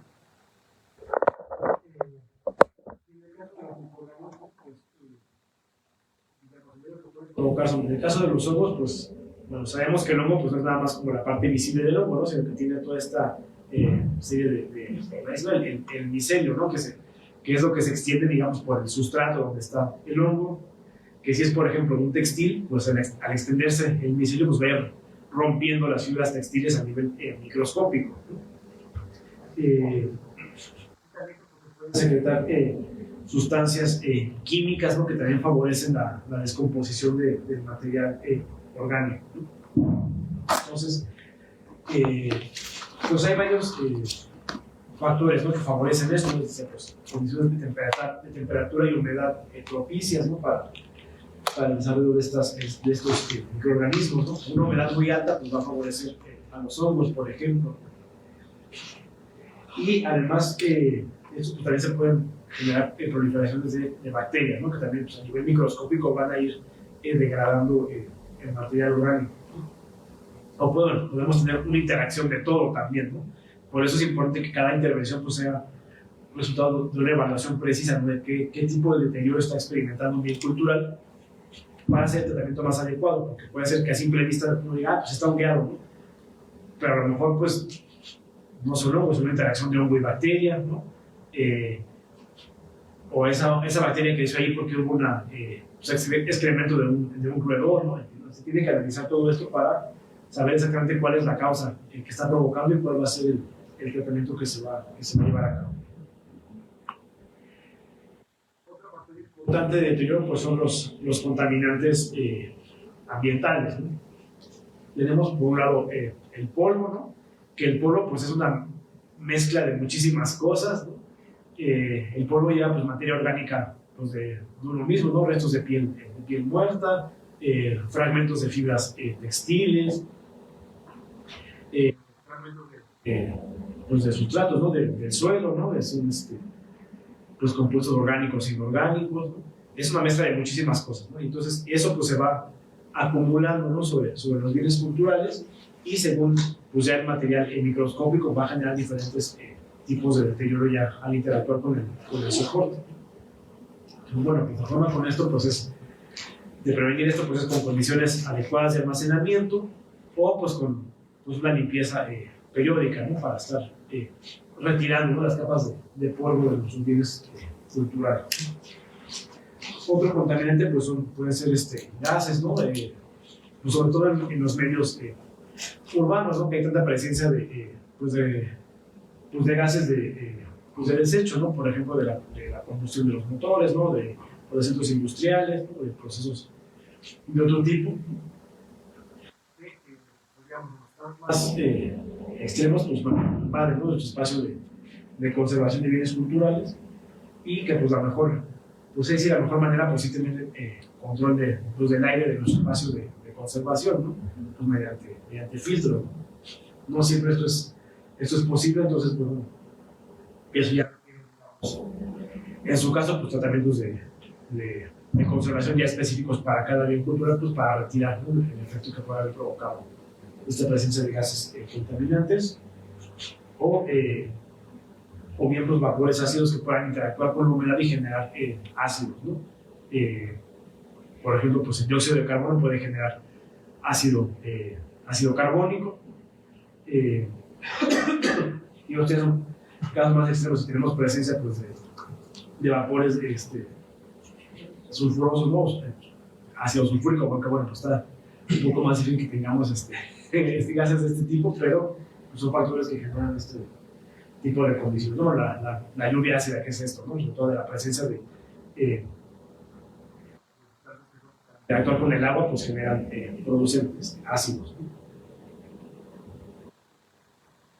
También tenemos fuerzas o efectos físicos, ¿no? Como causas de deterioro, ¿no? Puede ser un impacto, ¿no? O sea, un golpe directo, ¿no? sobre una obra.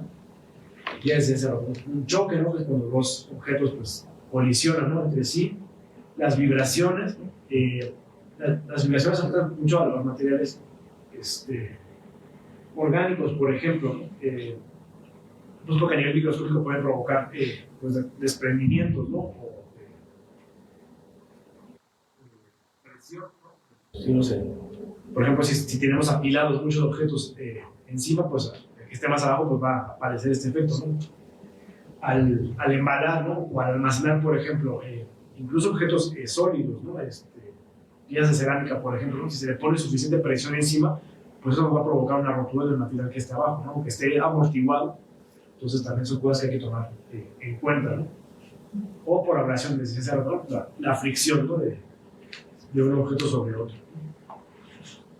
¿Cómo se pueden dar esas condiciones físicas? Pues por un lado puede ser pues por el mismo manejo, ¿no?, de la obra, de los bienes culturales, ¿no?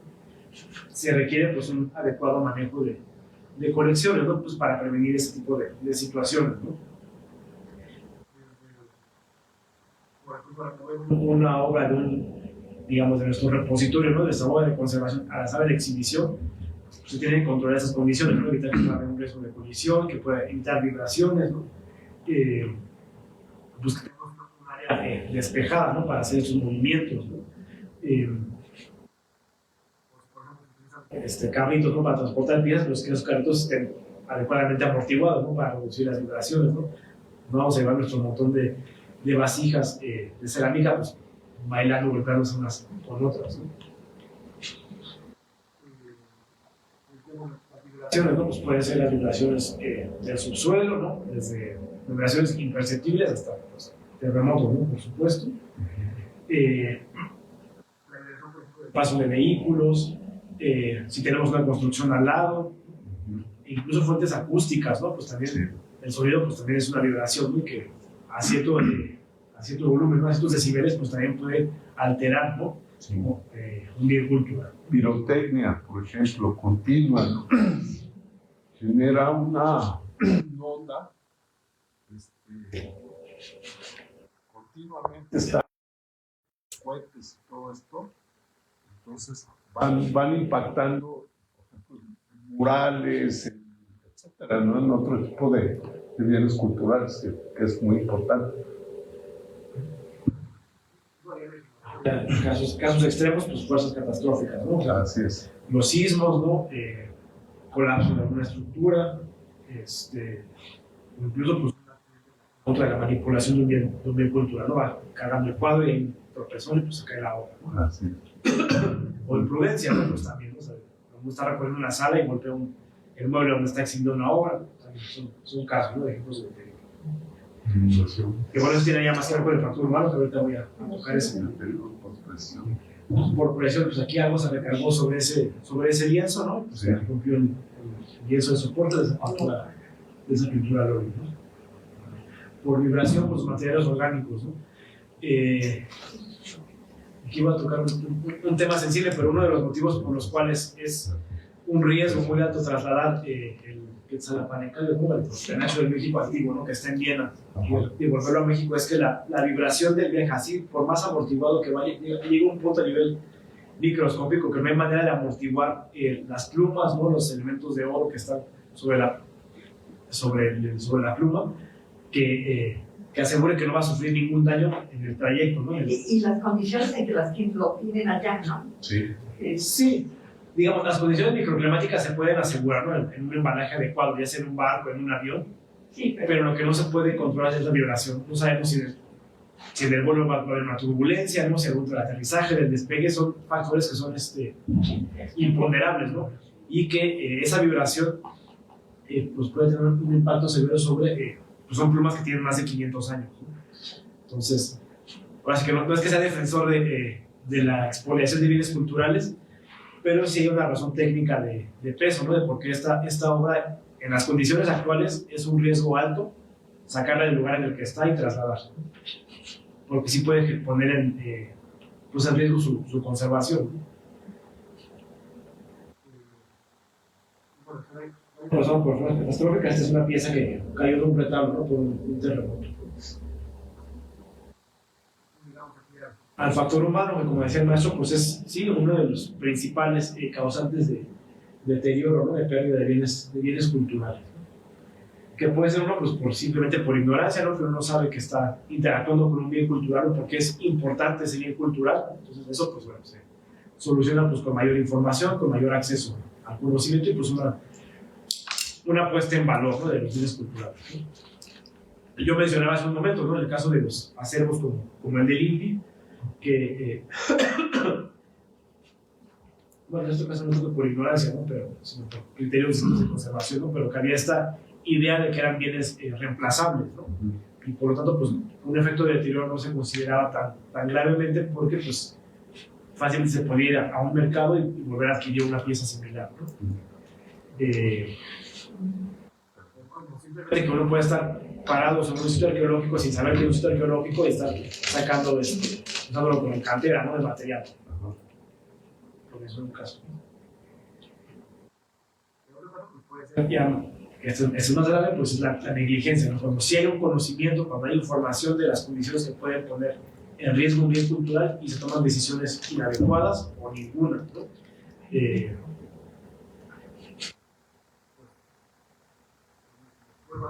Tenemos noticias de que hay un sitio arqueológico y no hay ninguna medida de resguardo, ninguna medida de protección, pues ese sitio queda vulnerable pues tanto al ambiente como al saqueo, ¿no? Y al vandalismo. Sí, o recuerdan aquí hubo una exposición magna que se llamó El Cielo en Tlaxcala.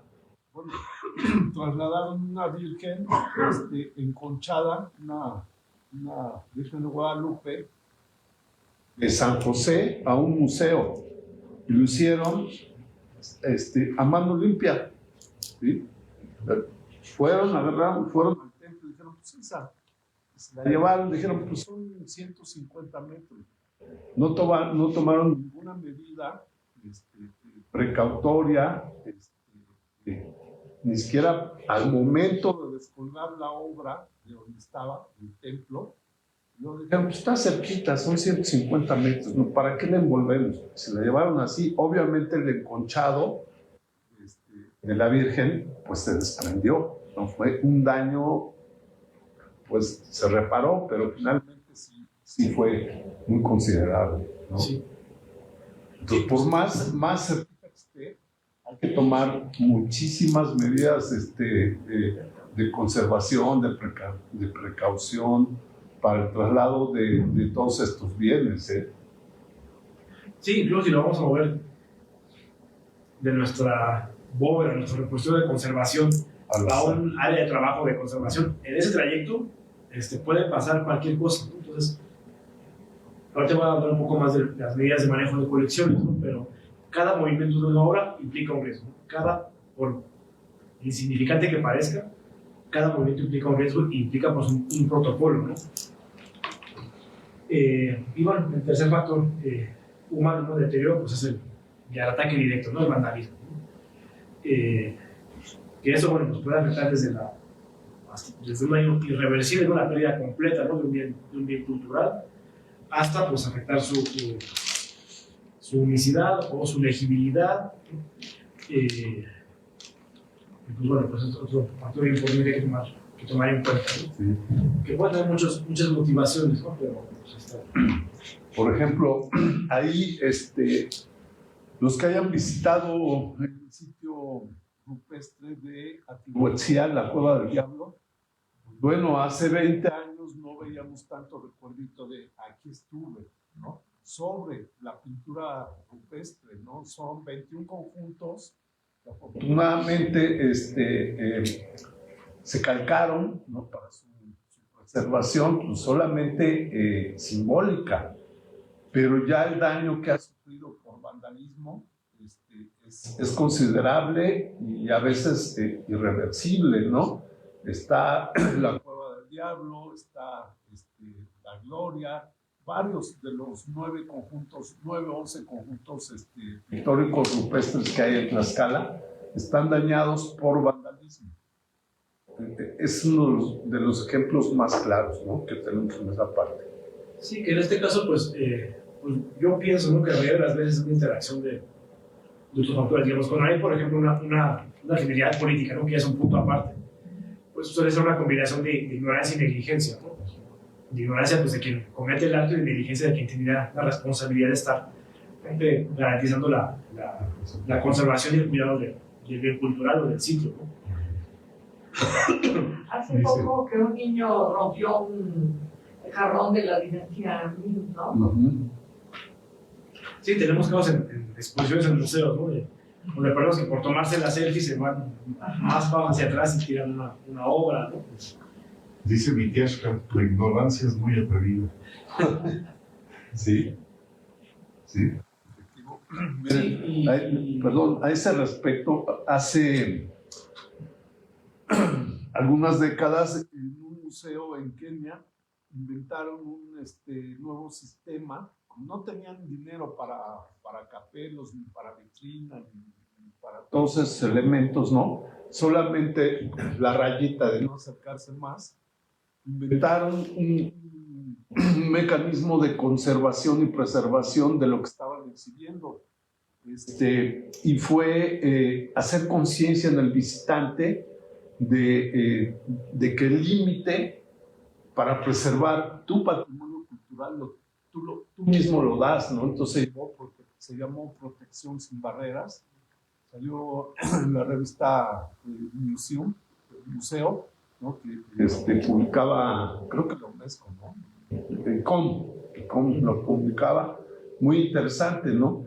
Se hizo el seguimiento de esa exposición temporal, fue temporal durante un año, y fue muy aliciente ver cómo los diferentes cuadros de edad que visitaban esa exposición se hicieron conscientes de que el mejor mecanismo para preservar una pieza es el ser humano, ¿no? Tener conciencia de lo que estamos viendo, de lo que representa, del cuidado que requiere, y afortunadamente fue hecho eso, ¿no? En otro museo, no diré el caso por cuestiones éticas, en México se trató de hacer y pues fue el caos, ¿no? Porque quitaron algunas piezas a lo expuesto, etcétera, ¿no? Fue un vandalismo tremendo, pero no estuvo acompañado del mismo concepto que se usó en Kenia.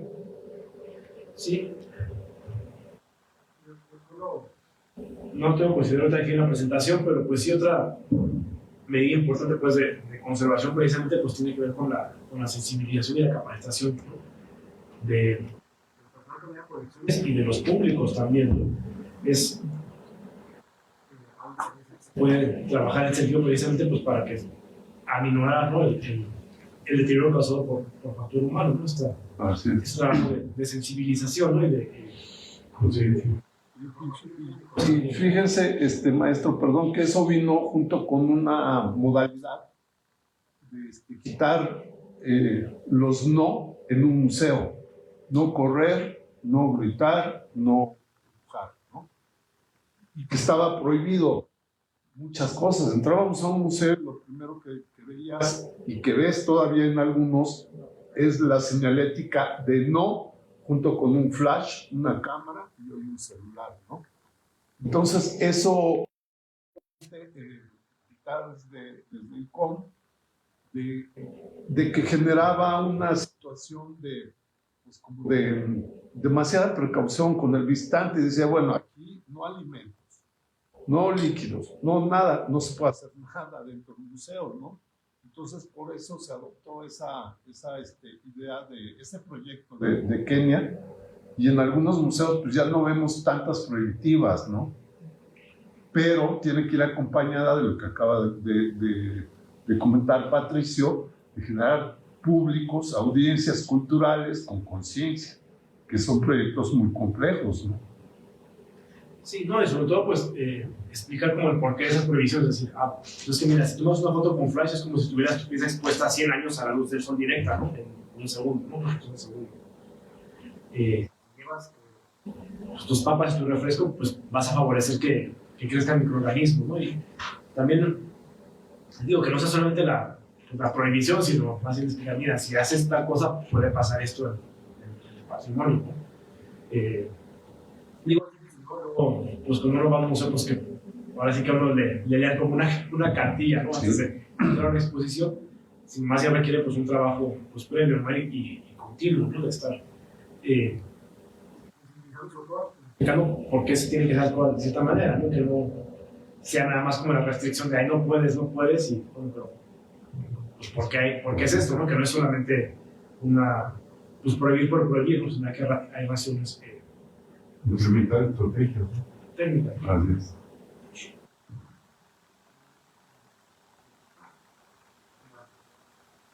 Pues parte de la conservación es ya la conservación preventiva, que son todas aquellas acciones, aquellas medidas que se toman antes pues, de que exista un deterioro, ¿no? O para prevenir, ¿no? Para impedir que existan esos factores de deterioro. Entonces, pues justamente son esas acciones que están orientadas a controlar o mitigar o pues retardar el deterioro, ¿no? Sin hacer un trabajo directo sobre el bien cultural, ¿no? Pues ya como mencioné antes, el deterioro no se puede detener por completo, pero sí hay medidas que pueden retardarlo, ¿no? Entre ellas, bueno, ya platicamos mucho, ¿no? Las condiciones pues de almacenamiento, ¿no? De entrada, pues todos aquellos factores que permitan mantener la materialidad del objeto y pues, con esto pues todos los valores intangibles asociados.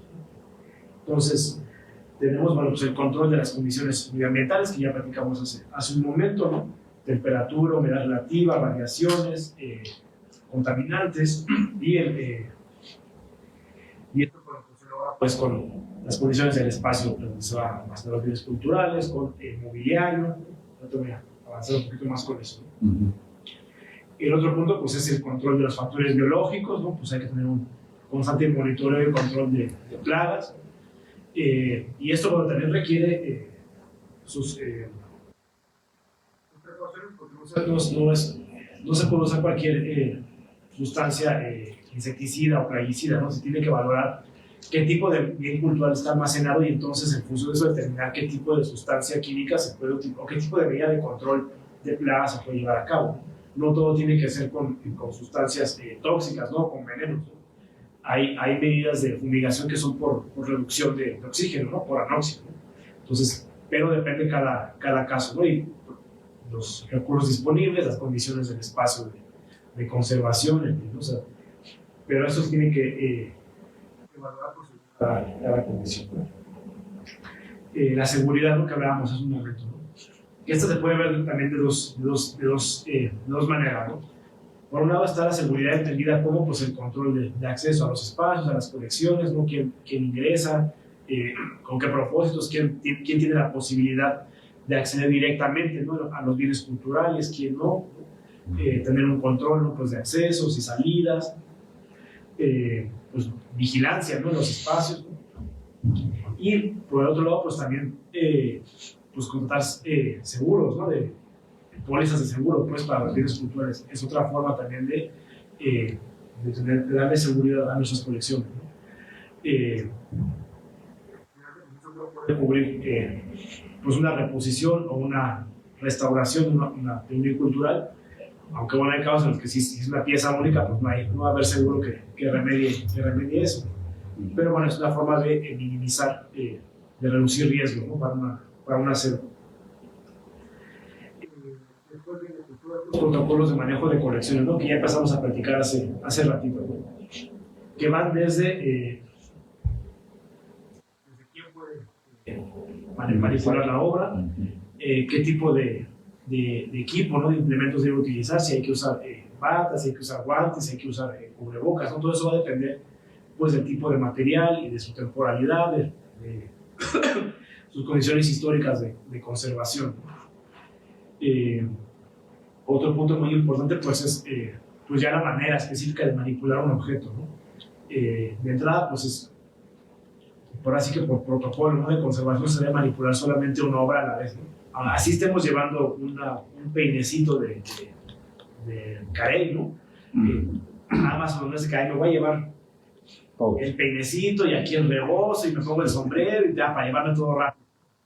Cada obra se manipula un objeto a la vez y se tienen que reducir los movimientos de una pieza, ¿no? Les decía hace rato, ¿no? Cada movimiento es un riesgo. Entonces, al momento de bajar mi vasija del estante y ponerla en el carrito, ahí hay un riesgo, ¿no? De que la vasija se me resbale, se me caiga, me tropiezo y ahí quedó mi vasija, ¿no? Al momento de trasladarla de un espacio, los carritos, ¿no? Tienen que ir amortiguados, ¿no? O si son obras de gran volumen, pues cuántas personas van a trasladarla o usaron un transporte, pues vemos cuando ven óleos muy grandes, pues se ponen en sus carritos, tres carritos, ¿no? Pues para hacer la pieza poco a poco, pues para reducir el riesgo de colisiones o de traslación. Piezas también, áreas de tránsito, de exhibición, pues nos vamos a sacar su textil, vamos a poner en una mesa donde acaba de comer cajitas o de salsa, todo ese tipo de condiciones de manera. Sí, aquí puedo hacer una pausa. En el curso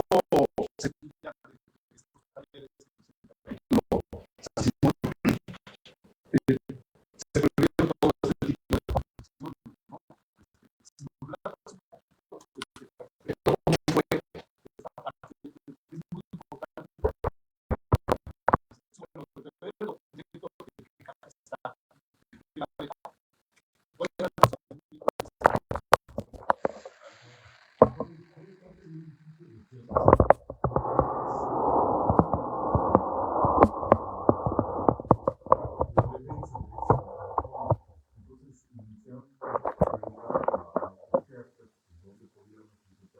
documentos. Y en ese momento un fiscal dijo, pues ahí en la iglesia tenemos un montón de papeles que no sabemos ni qué son, y ahí los tenemos amarrados con mecanos. Entonces ahí empezó la estrategia para rescatar el archivo, el tomar conciencia de lo que había ahí y las condiciones en las que estaba. Recorrimos, tocamos varias puertas y por fortuna en los años 2010 el Archivo General de la Nación tomó conocimiento y nos ayudó a la fumigación y catalogación de esos documentos. Ahí inicia el rescate. Posteriormente, ya en la época actual, nos apoya la Secretaría de Cultura en conjunto con también el Archivo General de la Nación para su digitalización y nuevo tratamiento. Pieza por pieza nos dieron talleres de cómo tratar los documentos, cómo limpiarlos, etcétera, etcétera. Entonces, fue todo un proceso y esa estrategia ha funcionado a tomar conciencia, y lo digo ahorita porque nuestro Tiasca, que es don Nachito Casaus, que es una persona ya que cumple 93 años, le ha dado seguimiento a todo este proceso, y viene la palabra del mensaje, ¿no? Dice, es que la ignorancia es muy atrevida, ¿no? Si no nos documentamos, si no nos pues prácticamente no nos capacitamos, cometemos atrocidades con este tesoro que tenemos, ¿no? Entonces, tenemos muy importante en la fundación de nuestra comunidad, fue parte importante de la seguridad de la arquitectura. Entonces, porque los estrategias hasta ahorita pues, no pese a la opinión de mucha gente interpretada en este pueblo, pues también se da esto, no se dan cuenta que todo tiene un porqué, todo lleva un proceso, ¿no? Ya se le digna que es la que sea tener acción con obtenciones, pero ellos ahorita el resultado de ese espacio que tenemos ha sido enorme, casi un seguimiento, o sea, una ventilación, ha llevado un rumbo húmedo adecuado durante todo ese proceso, ¿no? Yo agradezco a los psicólogos mi intervención, porque ha sido adecuado. A mi propuesta de la vez, ahora que mi propuesta de proveedor, ha sido más acercado, más atinado, a que sigan continuando sus documentos y todos los días que tenemos ahí la biblioteca que tenemos también, gracias. Sí, gracias. ¿No? Se cuidó todo, ¿no? Desde que se sacaba el bien, el documento, el mes en donde se iba a analizar, a figurar, muy limpias, muy bien cuidado. Entonces, ellos mismos llevaban el documento casi como niño Dios, muy bien cuidado, se depositaba en la mesa, ahí se le hacía una limpieza preliminar, ¿no? Para eliminar polvo y otro tipo de partículas, y ya la actividad, ellos mismos hicieron su cuadrilla de trabajo, ya decían, bueno, ya está limpio para pasar a la parte, primero el registro, estaba hablando del documento, de qué signo era, tipo de papel, bueno, soporte, lo que estaba hecho, encontraron un boletín, ¿no? Muy interesante, y luego ya se daba paso al proceso de digitalización de captura, luego el control de calidad de esa captura, ¿no? Que estuvo bien hecho, se movió la cámara, estaba bien iluminado.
Un nacimiento, ¿no?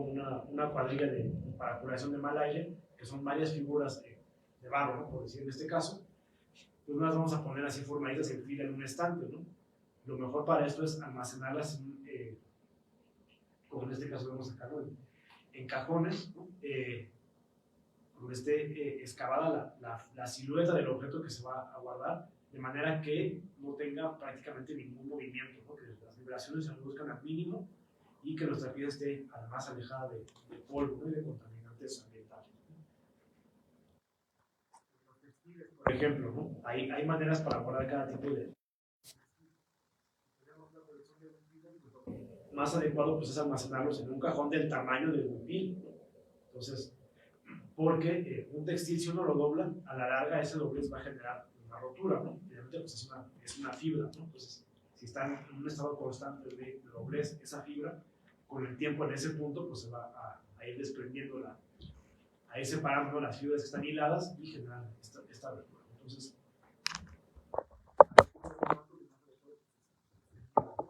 se pueden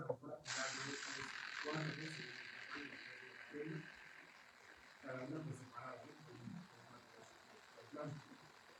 Por ejemplo, de arroz, de frutas, ese tipo de cosas alargadas, pues más adecuado es la relación. Entonces, es un poco que ustedes sienten que no van a por eso. Entonces, a mí me hace mejor hacer control. Servidores, sistemas que también se puedan mejor. Y para cada tipo de cosas, pues hay mobiliario especializado, ¿no? Ciertos requisitos y los estándares, ¿no? Tienen que ser materiales inorgánicos, ¿no? Que no favorezcan la presencia de microorganismos, ¿no?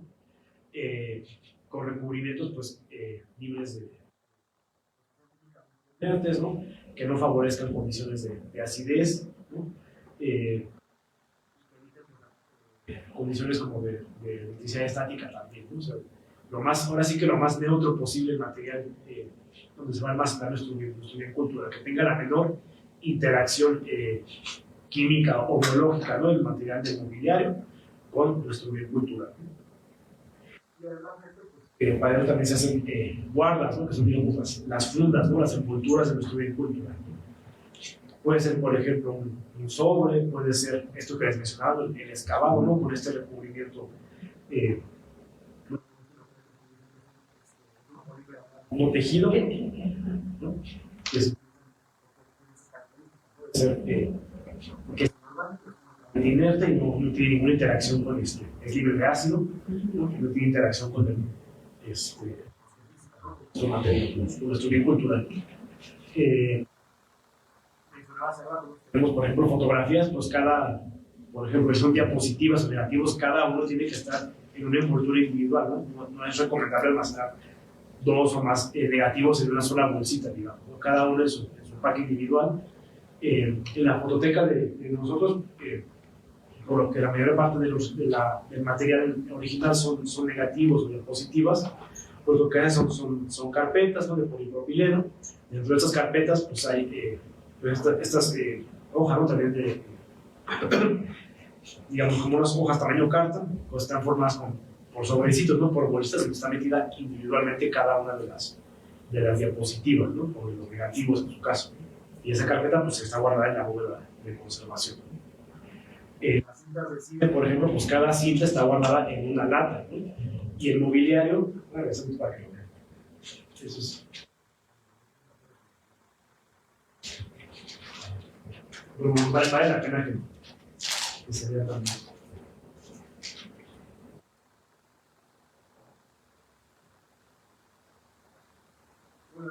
Para cada tipo de soporte pues es distinto, no es lo mismo almacenar libros, ¿no? Que almacenar documentos históricos, ¿no? Que pueden estar encuadernados en un legajo, pueden ser hojas sueltas, ¿no? Si tenemos hojas sueltas, pues cada una tiene que tener su guarda, ¿no? Su estructura. Si es un legajo encuadernado, no vamos a deshacer el legajo, ¿no? Para almacenar las horas, ¿no? Pues hay que conservar también la integridad, ¿no? de seguridad, si me fue la imagen. Obras tridimensionales pues también tienen sus condiciones de almacenamiento, ¿no? Las dimensiones, el volumen. No es lo mismo conservar materiales inorgánicos que materiales orgánicos, ¿no? Incluso pues nuestros espacios, nuestras salas de conservación pues tienen condiciones distintas, ¿no? Para conservar materiales inorgánicos que materiales orgánicos, ¿no?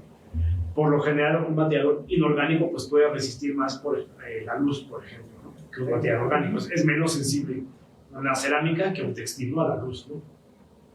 Pero pues, una cerámica es muy sensible pues, a las fluctuaciones de temperatura y humedad, porque eso provoca agrietamientos. Un material sólido es más sensible a esto que quizá un textil que puede adaptarse mejor a estas fluctuaciones, ¿no? Tampoco es adecuado Una campaña.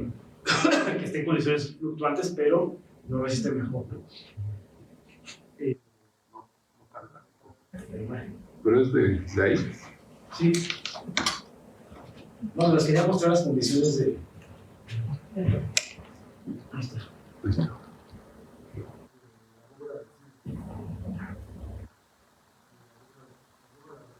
Visual, ¿no? Que esos pues también los soportes para hacer los audiovisuales pues tienen una naturaleza distinta a el tipo de bienes que tenemos, por ejemplo, de la seguridad indígena, ¿no? Las cintas las cintas de cine, ¿no? Las cintas de video, las cintas de sonido, pues tienen una interacción física y química diferente.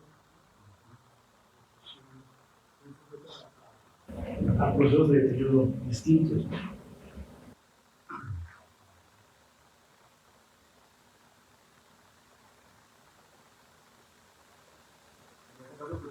Bueno, pues tenemos un soporte que es la cinta, ¿no? de acetato o de celuloide,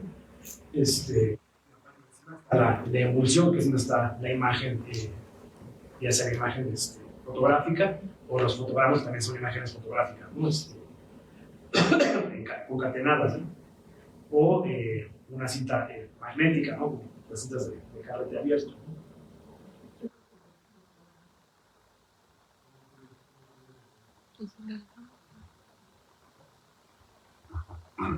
Si gusta, maestro, hacemos una pausa para que se eche un cafecito en lo que carga, si está de acuerdo.